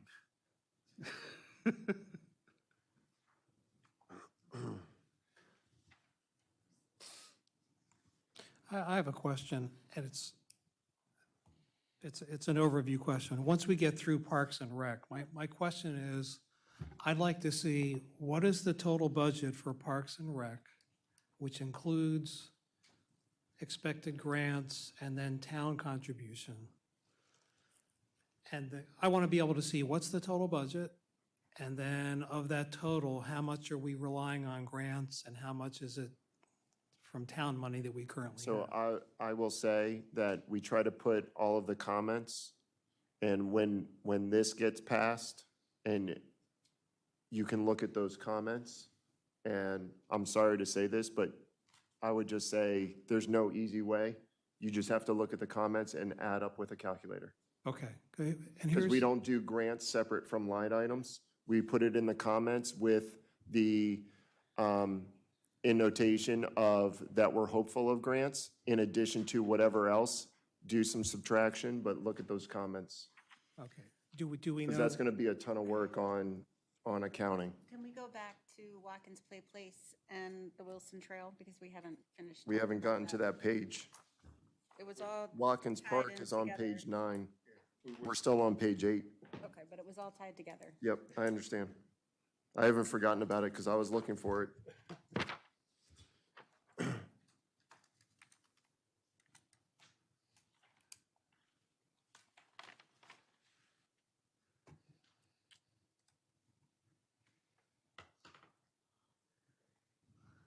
So we could add in just above with the Rails to Trails East. What was in the note? Hold on 1 second. Let me go take the revenue out before I forget, or the brownfield revenue out before I forget.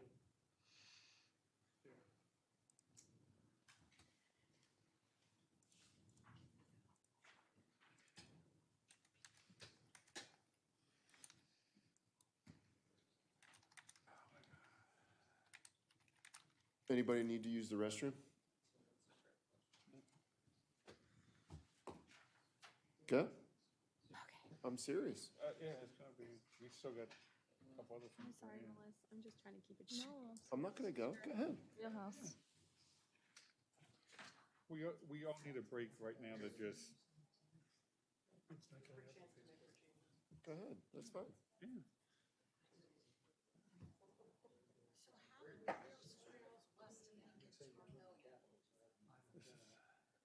Grants. ARPA money and grants. ARPA, and then 450 in grants. Where's the 450 separate from all these other grants? 250 from Brinkley, and then 250 I gotta find, or I put the 200 in there. Is that gonna cost that much? What they're doing? I don't know. Is that gonna cost that much, Barney? With the western. $1 million for what you're doing for west of Main Trail? So, no, that's more than what we were estimating.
approved in December, January 23, money will become available about this time next year, so it will be in For this fiscal year. it'll be in the FY 23 Gotcha. fiscal year. Thanks.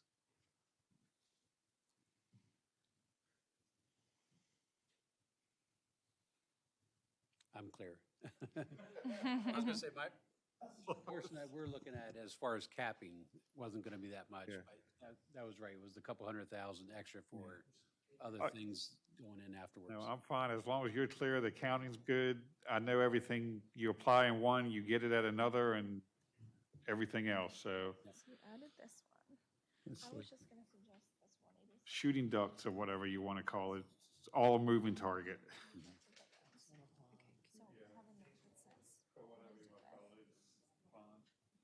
And that's how much we're applying for? Yeah, Okay, and it was 186? yeah. Okay. We have to make sure they're okay to add it, but Right, if they do, for then sure. and it's for, And then I found is it for the paving? He says paving and retaining walls. I thought it was just paving. That's the note. It says from Barnes. Okay. I told you. I keep my promise. All right, you're good. All right, I have a question. Kind of stepping back. oh, go ahead. Similar to what they were doing with the, It's not a retaining wall, it's where just like Katie was suggesting we put I had to get what back we're on my not seat. using this year, Uh-huh. we want to use for next year, we should put it in the budget. So going back to streets and roads, you added 75,000. The thought was taking the 200,000 that we're not using this year, should we be budgeting, putting that in that budget line item also? Okay, so we're getting, 25%. In other words, should that be 575 versus 375? yeah, so we just have to figure out where. Let's keep it at 375, because then Carroll County program. we are talking about the walk-ins So we have to spend, trail. I'm just have to spend. not sure what that's going to end up over there on, we said 300,000, but could be more. So this is the one that you I said. Okay. I was kind of banking on what we weren't using here. I understand. This year. I understand. But we can always come back for a budget amendment. I would rather do that, because then you've already done bidding for it, and then we're good. All right, thanks, man. Appreciate it. All right. Council staff, page 8, looks good and we clarified. Let's move to, please, let's move to page 9. Melissa has more money to add. I'm sorry. This is good or bad? It's been a while since I've been back in parks, and here we are. Here we are. So we were talking about 2 opportunities, community parks and playgrounds. If we get 1 application, my recommendation is to finish up Rails to Trails paving east of Main. Barney, you have a note here. I believe this came from you. Is that number still accurate? 186,000? Or can we revise that? That's the best number I have right now. Okay. That's what we would be applying for, if that's okay with you guys, for our community parks and playgrounds application For the grant, for a grant. full coverage, It would be contingent on receiving the grant. I would please put that comment Okay. contingent on the grant. Melissa, that's an 80-20 grant. The one that I used for Watkins Play Place is an 80-20. We're both looking. This is Ashley's first time too.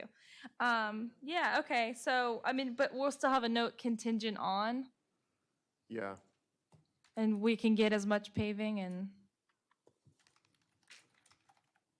Okay. So, just clarification too. So for Summit Ridge, are we doing POS money then for that? Okay, That's going to be the next comment, okay, the sorry. next topic. So she all right. just, Just so we can all follow along, because we keep jumping everywhere. Sorry. I thought That's we were- okay. I thought we were done. Paving, 186,000. This is for rails to trails east of Main Street. This is contingent upon whatever grant that is. How much would the grant be if it's 80%? That's what we're on the revenue. so I think she's gonna apply for 186. Oh, you're applying for 186, so then we'd have to Yeah. You have to spend 20% above that. I'm sorry for the confusion. I'm just Can we just, unfamiliar with this can we leave it and in the next budget. next day, figure out if it's 80/20, if it's Yeah. not 80/20, clarify, so that when we go to the council meeting, we can at least make an Okay. adjustment before we vote on that? I would assume that 20% could go towards labor, where we're talking about retaining walls, basically landscape. 20% is $36,000. I know, landscape. Okay. walls. Landscape walls. Right. That you're putting in, we're not going to do the paving, but we might, if we did any of that with volunteers. Yeah, it's cost share for whatever, labor or in kind, that's what I'm looking for. Right. In kind costs. Okay, and then what was your number for the project open space for Summit Ridge? 138,687. And this is a 75/25. This is 75/25, and we just pulled in the email, and this is Mount Airy's year to receive. What is, what's the number? Instead of 220 for Summit, it would be 130 something? So, So, we have to spend 25. so we should put a higher number for Summit. Okay. So that should be, so that should go into the revenue, that specific number.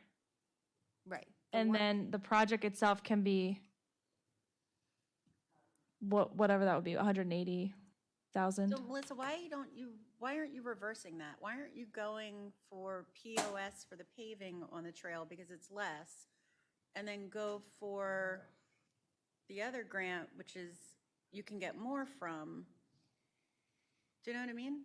Like, you should flip that because you need less money to pave the trail and you need more money for the playground. Isn't it about equal? It's more, you think, for So community I've parks? never applied for POS. Is it capped out? Like, why? Well, it's capped out. Like, why would you go from why would you not apply And that's for the 25, smaller grant for the paving and the bigger grant for the playground? because numbers is crunching in my brain right now, and it's melting. That's why, to be honest. You can get like 5%. 220 from, I forget, what's a grant that I used? Yes, Community Parks and Playground. You can get 220,000 for, but if POS is only giving you 130. So who's saying community parks and playgrounds is at 220,000? Because I've Because that's what gotten you that had much. gotten? Okay. Yeah. I don't have a number on that. Maybe we can wait a day on that and just look and see. You can actually apply for more. That was just what I needed. Yeah. Oh, I think it's capped at 250 a year. Yeah. I had thought it was 200, but you said you got more, so I believe you. What was the number that you Alright, mentioned for leaving. Summit Ridge? Are we just gonna leave this? So are we gonna do the POS money for the? I don't know. How about Being honest, yes, We need to regroup. yeah, I would agree. I would suggest what Council President Poyer, put a placeholder over the next couple days, work it out, and before the next council meeting. And, well, we can put a pin on these technical areas and cover it before Monday. I know it's Monday. Actually, defense, we got that number from Carroll County today. I'm, We haven't had a lot of time. No one's mad about money. no, We it's, just want the numbers yeah, and percents. yeah. And worst case, if it can't be Monday, I don't want to push anything off to June, but the numbers The need. council meeting's not till June, or May. Yeah, which is Monday. Oh, yeah, it is Monday. Crap, get your stuff done.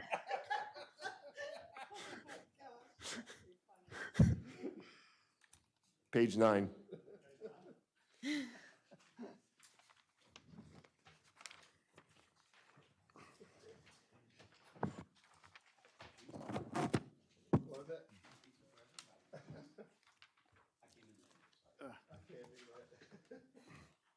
Okay. I did have a question. So we're taking out that 200 for Windy Ridge, because that money is now being used for Rails to Trails West of Main, correct? Correct. Okay. So are we starting at Twin Arch on page 9 then? Yeah, we're on page 9, park and playground improvements. It's 5979. 5971, which is Watkins Play Place. Again, Larry and I had talked about, we were going to apply for the POS grant, and then Ava's would, because it's a 75-25, Ava's would come up with the 25 or fundraise like we have every other year, but now if we're using the POS for one of the other ones in parks, and I totally just forgot it again. Community Now parks. I'm in a pickle. So it's 100,000 in the budget. Larry has suggested bringing over 88,000 and waiting a year on Wilson Trail. So I need ideas. I would kind of suggest, let's wait for till we solve all the, and we just come back to it. Because I know what you're saying, because are we doing Wilson Trail for Ava's? Are we doing it with another, say, Community Parks and Playground grant or something? So maybe have them regroup and everybody talk to figure out the parks and playground this year. And we can look at it Monday. So is it 100,000 for phase 3? That's it. That's the last bit. And up to this point, we've spent, I'd have to look at the exact numbers, but it's been 500,000 so far.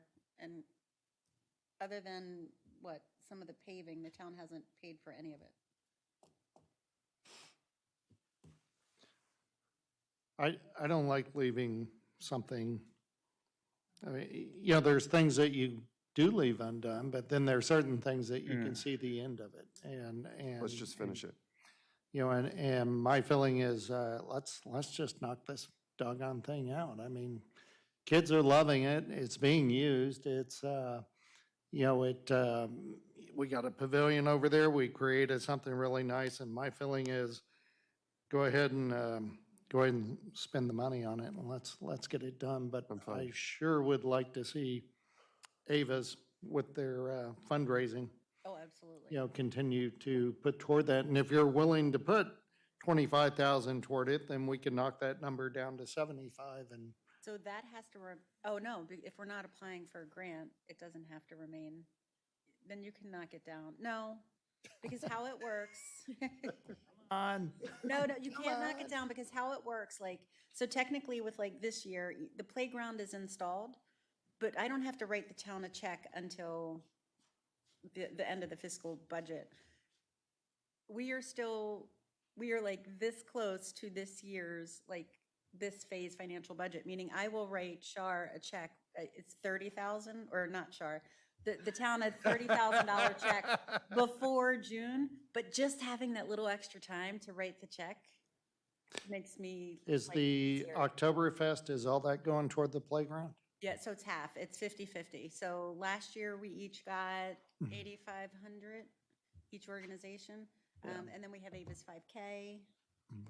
Yeah, and we're kind of talking in general. I mean, I don't, we're talking about Ava's, Yeah, what's the name of the nonprofit?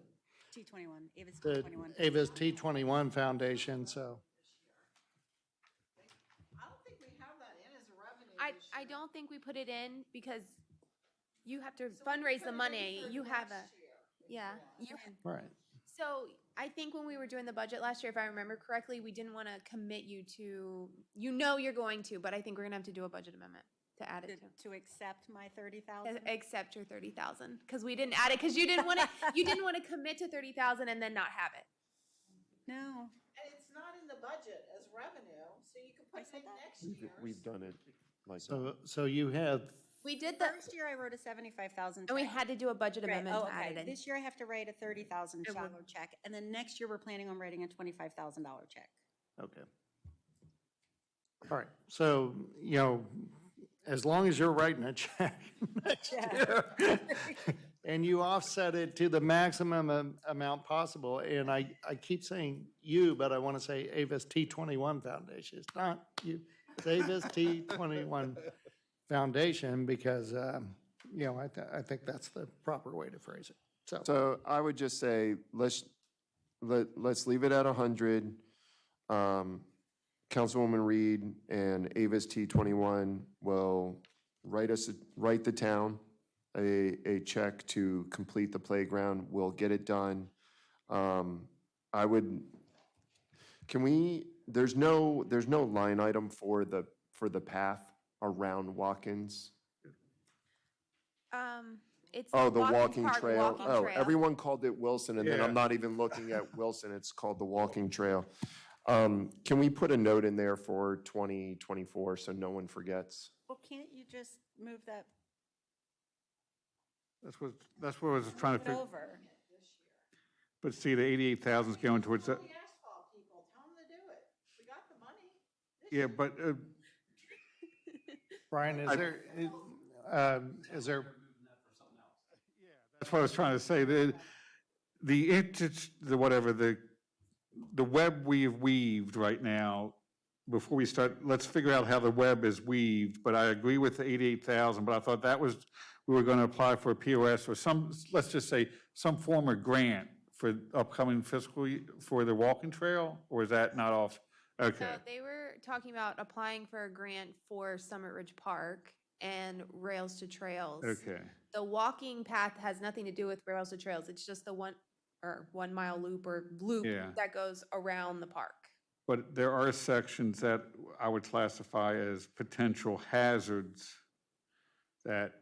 I'd rather not patch it and just get it done. That's what it's. However, between a Flatiron building and police and everything else, we could, because we're not using it here, I think it gives us the largest cushion so far up to this page. Okay, so we can rearrange, later. Does that make sense? Yeah, I think so, yeah.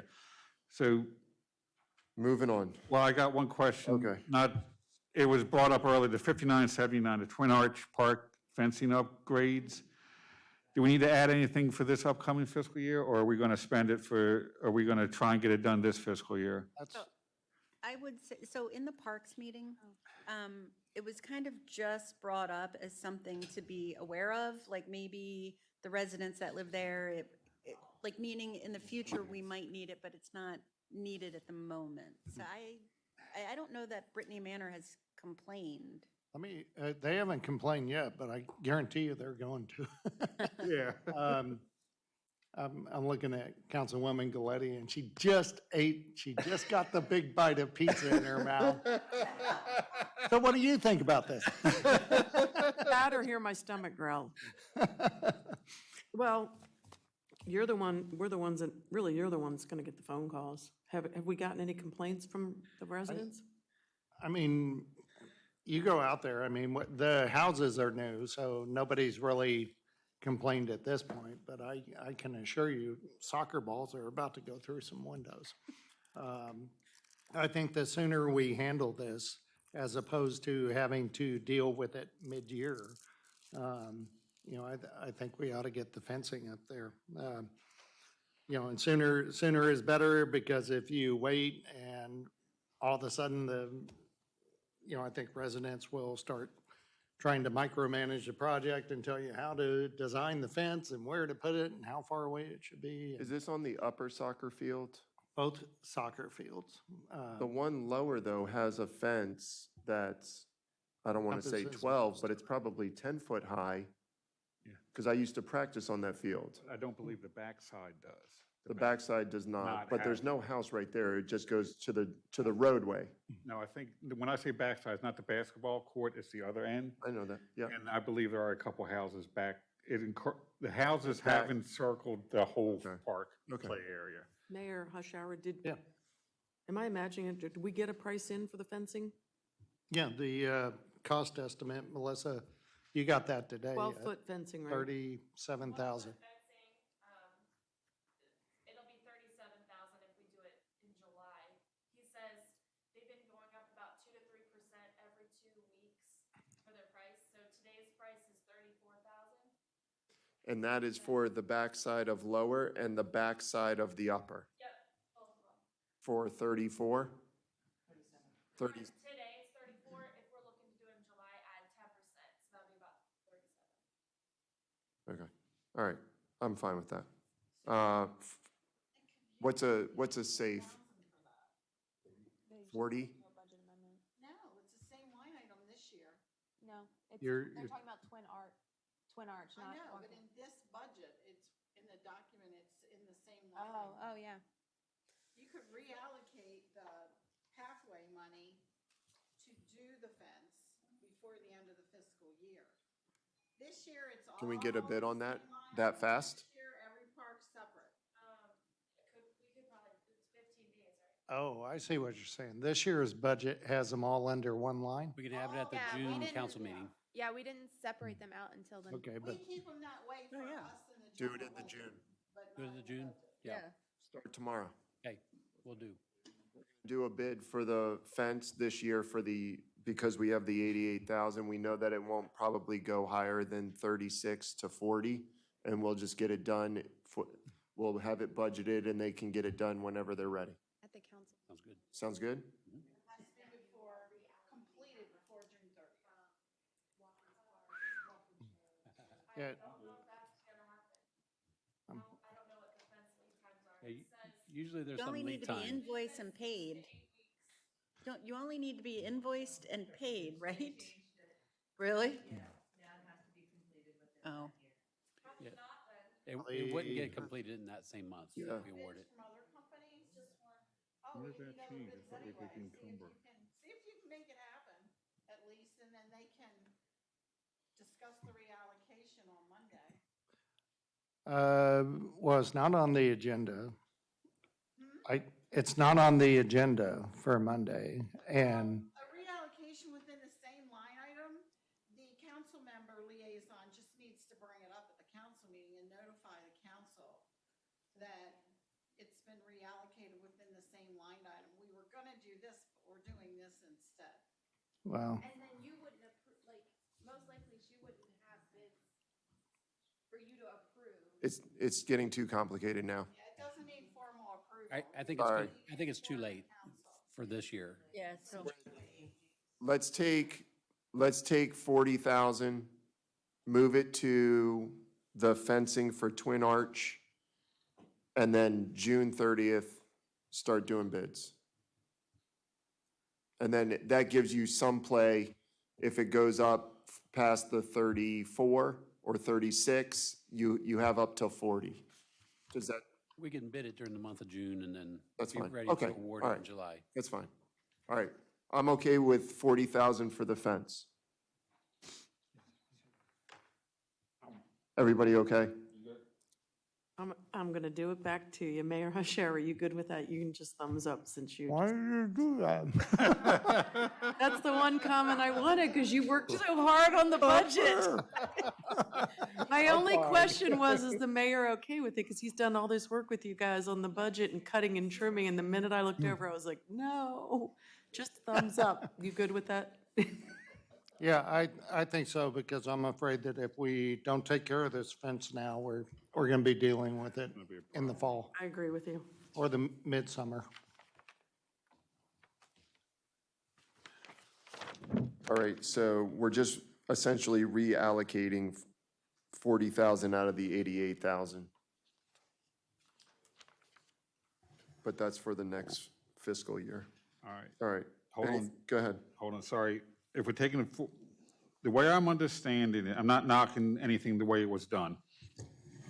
The way I'm understanding it, though, is we were moving 88,000 for next year for the playground at Watkins to cover the 100,000.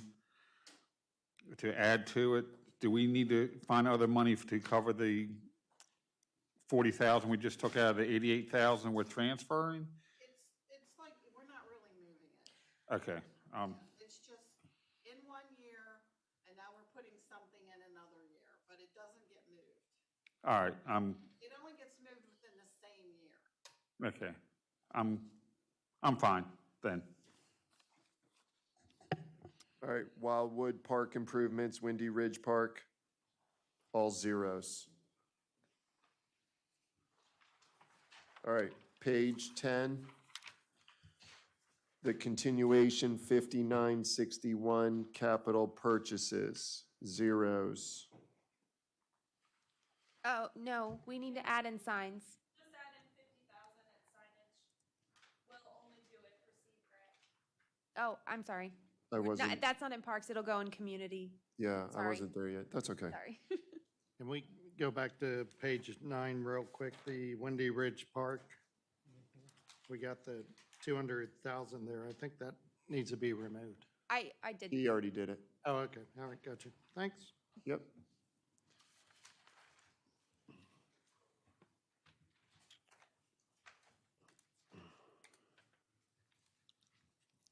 All right, where was the signage?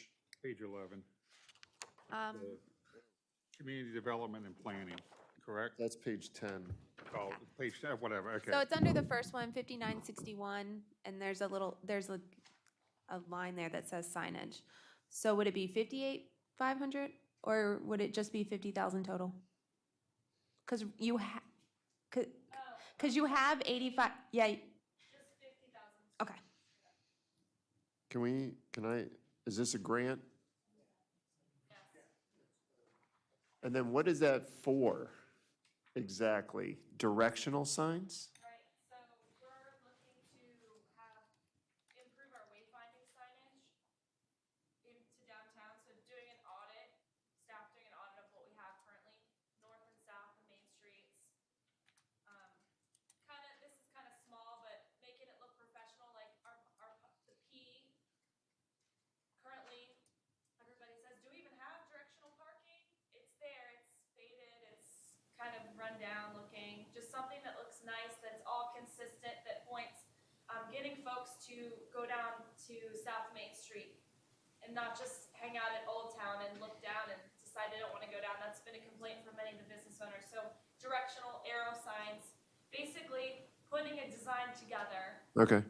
and getting it approved through the various boards, and it would be the cost for the signs themselves. Are they digital? It would not be digital. Okay, can we fix that comment, So please? that comment was in there because she did have, initially when she That's fine, started it. that's fine.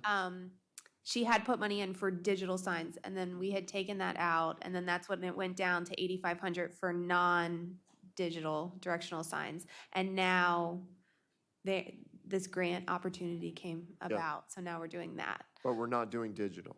No digital. Okay, Melissa, just because it says three-way finding digital signs. I can take it out. Yeah, that's why. What's the grant called again?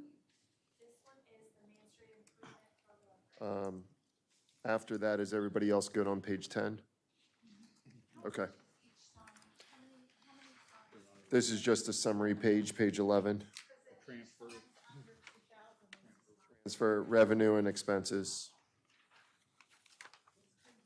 And you'll get an updated copy with all the additions and subtractions we just did.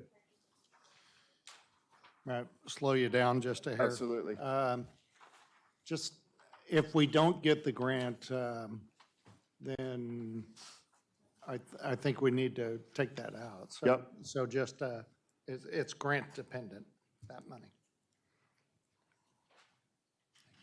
Yeah.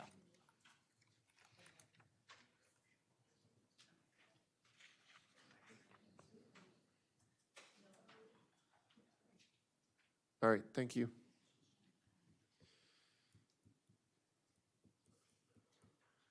Katie, let me know when you're good. I'm good. Cool. You're going to change tabs after saving. So just to give you a heads up, so right now, the bottom line is 1,200,000, and it's actually 47 because I have to create a line item for the 10,000 fountain line, Yep. or stormwater fountains. But so 1,247,321. So that'll be a reduction in how much we have to pull from reserves. Sounds good.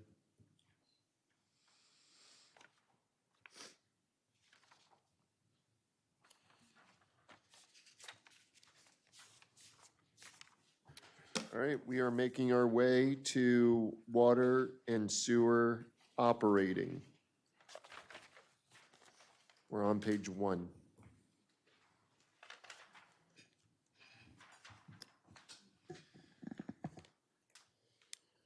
no real questions, just a comment to Katie. I had a question regarding line item 4494, and she solved it for me, so thank you.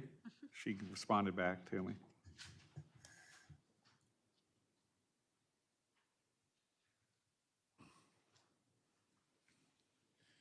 Any other comments on this page?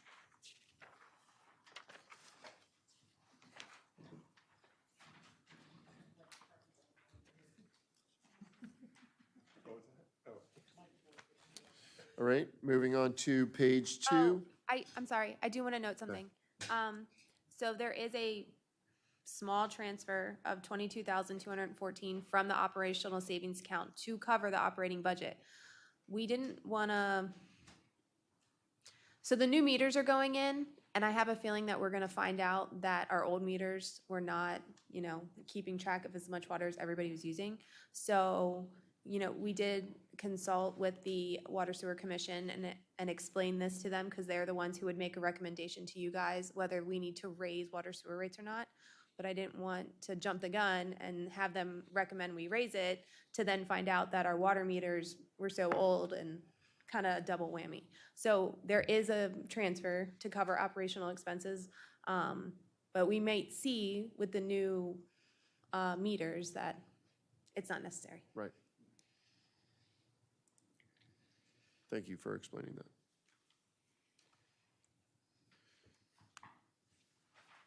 Page 2, sewer department expenses.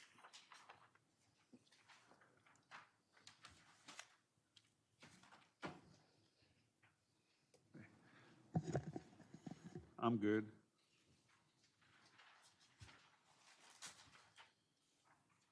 Anyone else? Page 3, water department expenses.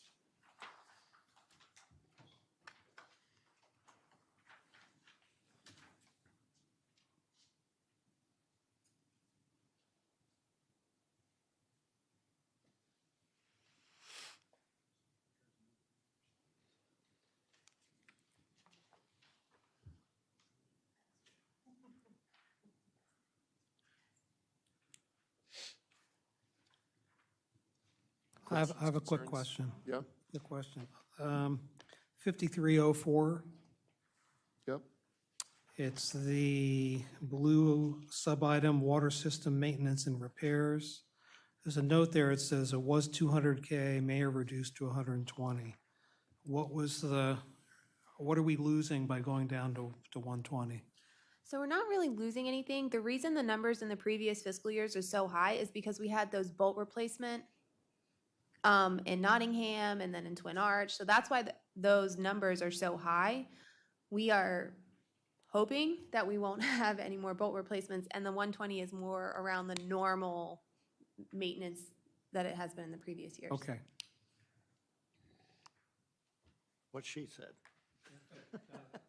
I had the same question, was letting somebody else say something. Page 4, administrative expenses.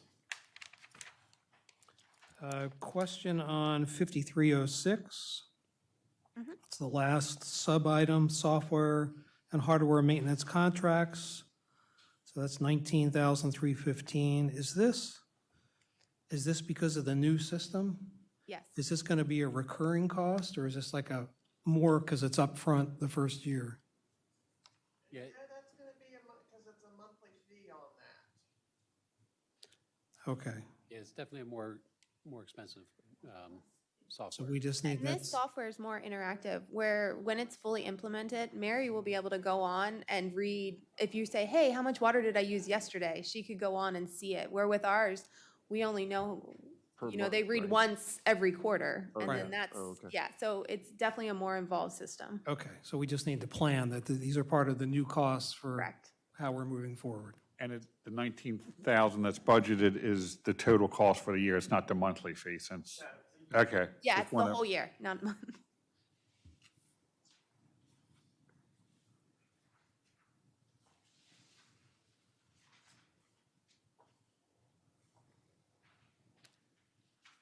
Can we reduce, or Barney, do you plan on still having we haven't hired I don't know what your second person is called. Assistant. We haven't hired another assistant. We're planning on hiring another assistant, so we should keep the training in the budget. We should, Okay, yeah. okay.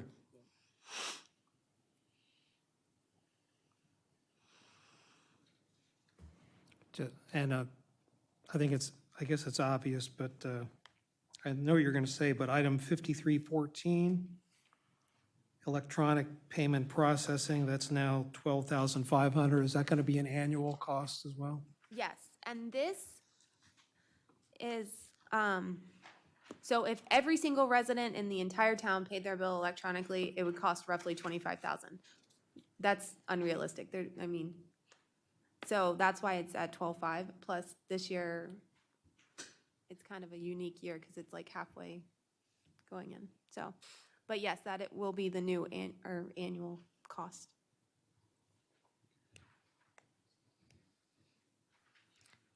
And just to explain that further, so that fee is because we're not putting that on the residents. So when they pay their water bill online, it's no cost, there's no convenience fee.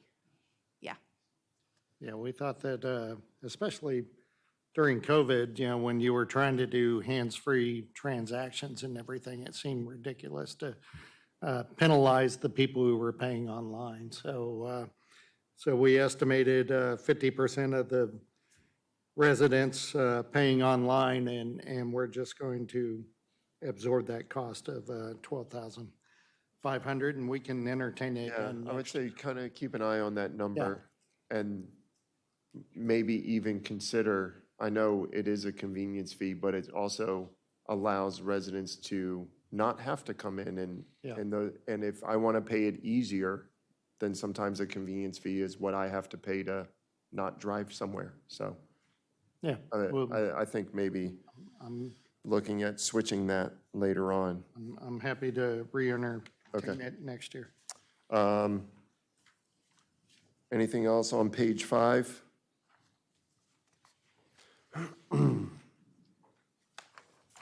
Okay, moving on to page 6, miscellaneous expenses, 5113.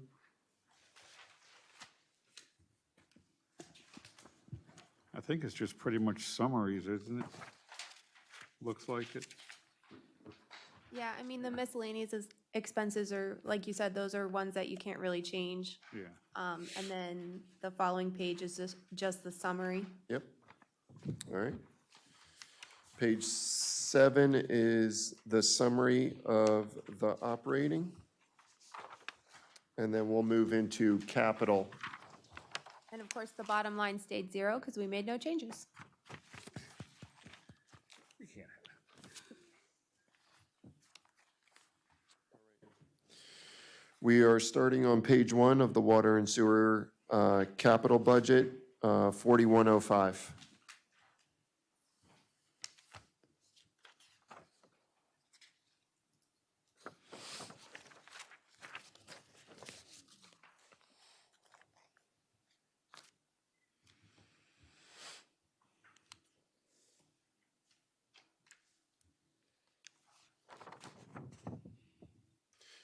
Katie, did we need to clear anything with the 4560 with the ARPA funding?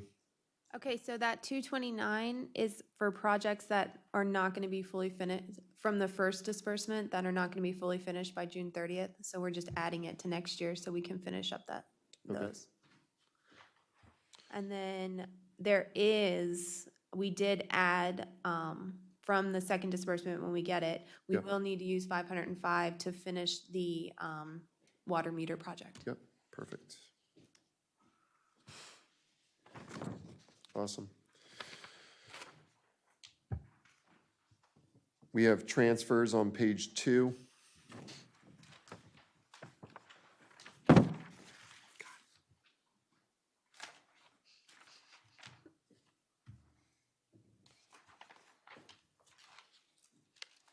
Page 3 is water sewer fund capital projects and purchases.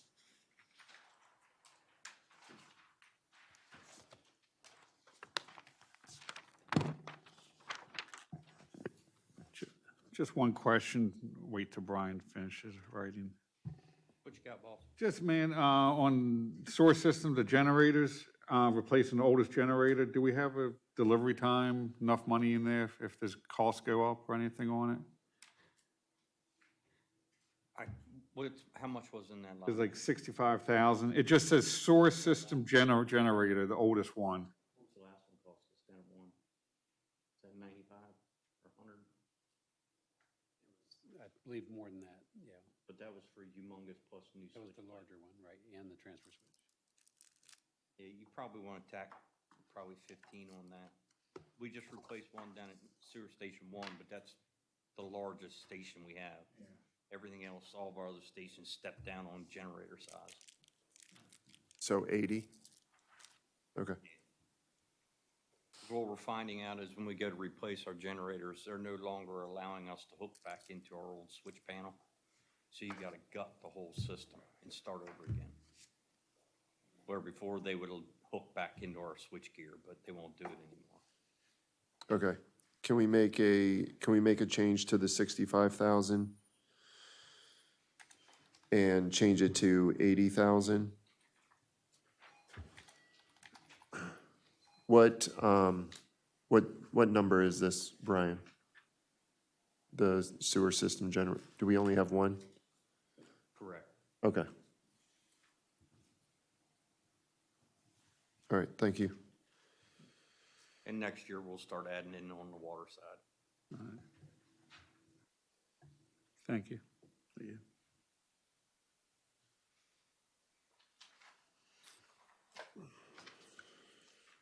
All right, everything else good on page 3?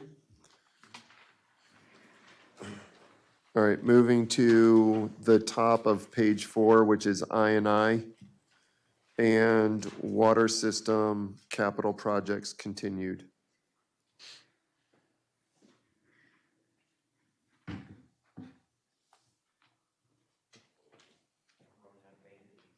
Gotcha.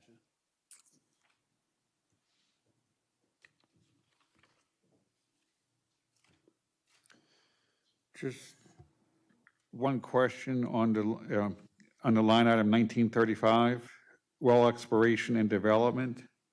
Do we want to leave the 150,000 in there for potential annexation of Harrison LaShire? Because most of the wells have, just leave it in there or just, because the wells have been explored, we know where they are, they've been developed, semi-developed. Would we have to test them again? Barney, this is a question for you.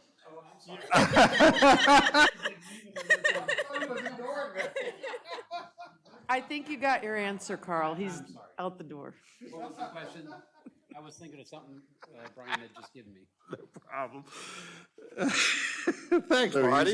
he's on the bottom of page 4. It says 150K for anticipation annexation for testing. He's asking, have they been tested recently enough that we don't have to test again? Or should we leave the 150,000 in there?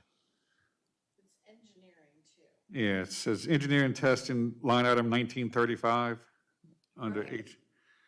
Yeah, I think this was meant for engineering of developing the wells.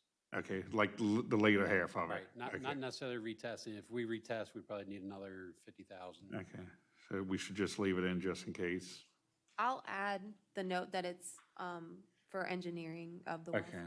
Yeah, Did you have something as well, Brian? sorry about that. What was that? Yeah, so station number 4, something we didn't put in the budget, at water station number 4, which is right there on Buffalo at By me. Bond Road. Yeah. The salt tank, sounds like it's on its last limb. So we probably should budget for that. And how much would that? That's going to swallow 150. Yeah, it's got the whole system. Well, no, I don't mind Have, switching it. Have we heard anything about H&L? Last thing we heard was the county sent down a counter offer toward our zoning request. And we have to go back to them with a different plan. So I'm okay with doing with what we need. yeah, so am I. It'll be a while before we would be using the 150 for anything related to Harrison this year.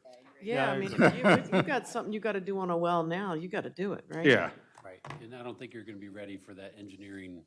Yeah. I mean, it's going to take that long to annex. yeah. And the salt takes care of a high nitrate concern for the wells, so, yeah. 150. So take the 150 off of the engineering, right, and move it to, A new line item for underwater system capital Yeah. Under 1910? 1910, water station 4 salt tank. so a whole new line item, Water Station 4. She's doing it.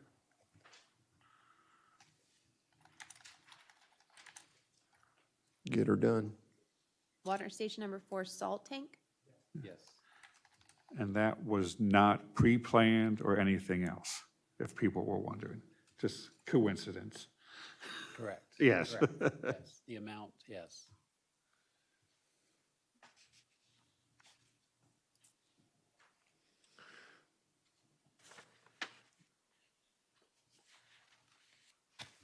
No, hold on.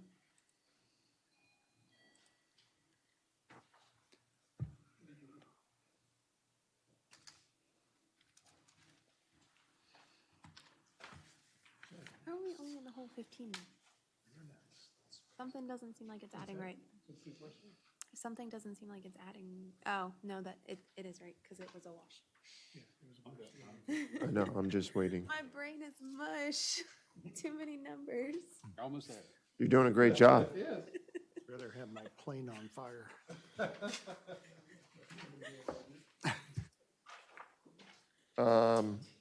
Okay, that was the end of page 4. Moving on to page 5. This starts with equipment 1906. I will ask something on 1904, same questions. The budgeted amount for 53,000 for the pickup truck, is that enough for the pickup truck? Do we need to add a little bit more to cover extra costs? I wish I could give you a comment. Okay. We are going to change the way we purchase our vehicles. This time, we're gonna try it in a year. We are gonna act as our own building agent. We are only gonna go to the car dealer to buy a chassis. Okay. We will then transport the truck with the body put on, the plow put on, and we're hoping to save at least 20 to 25% by us doing it ourselves. So just leave it, sorry. The reason being why we're doing it, we have whoever Ford, Chevy, put it on trucks. Something goes wrong with the body, if we take the Chevy and they say, well, you gotta drive it over here to the body, Chevy doesn't put a body on it. So we're gonna cut them out as a middleman, and we'll just do it ourselves.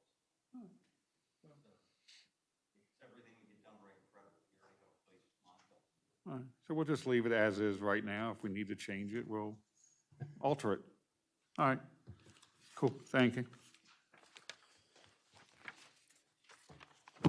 Next page is a summary page. We ran out of pages. Oh, that's what. For this.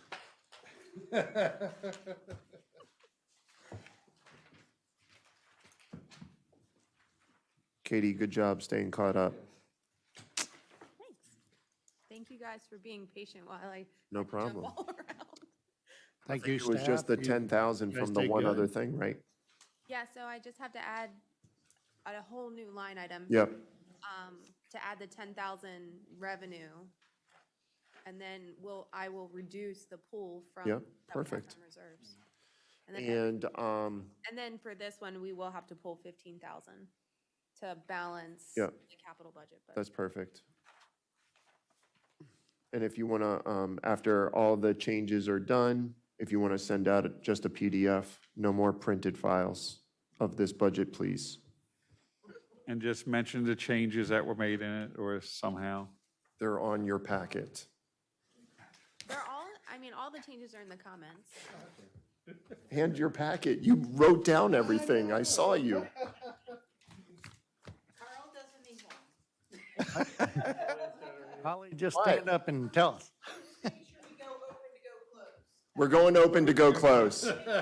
She looked at me. She was like, open to what? I'm like, trust me, we're okay. All right, so that wraps up the budget workshop for fiscal year 2022, 2023. 2023, yes.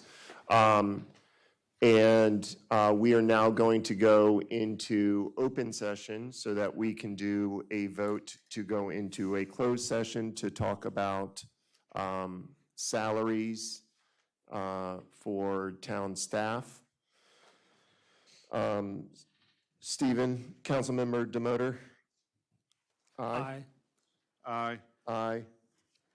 Aye. We are now in closed session to talk about town salaries. Town salaries.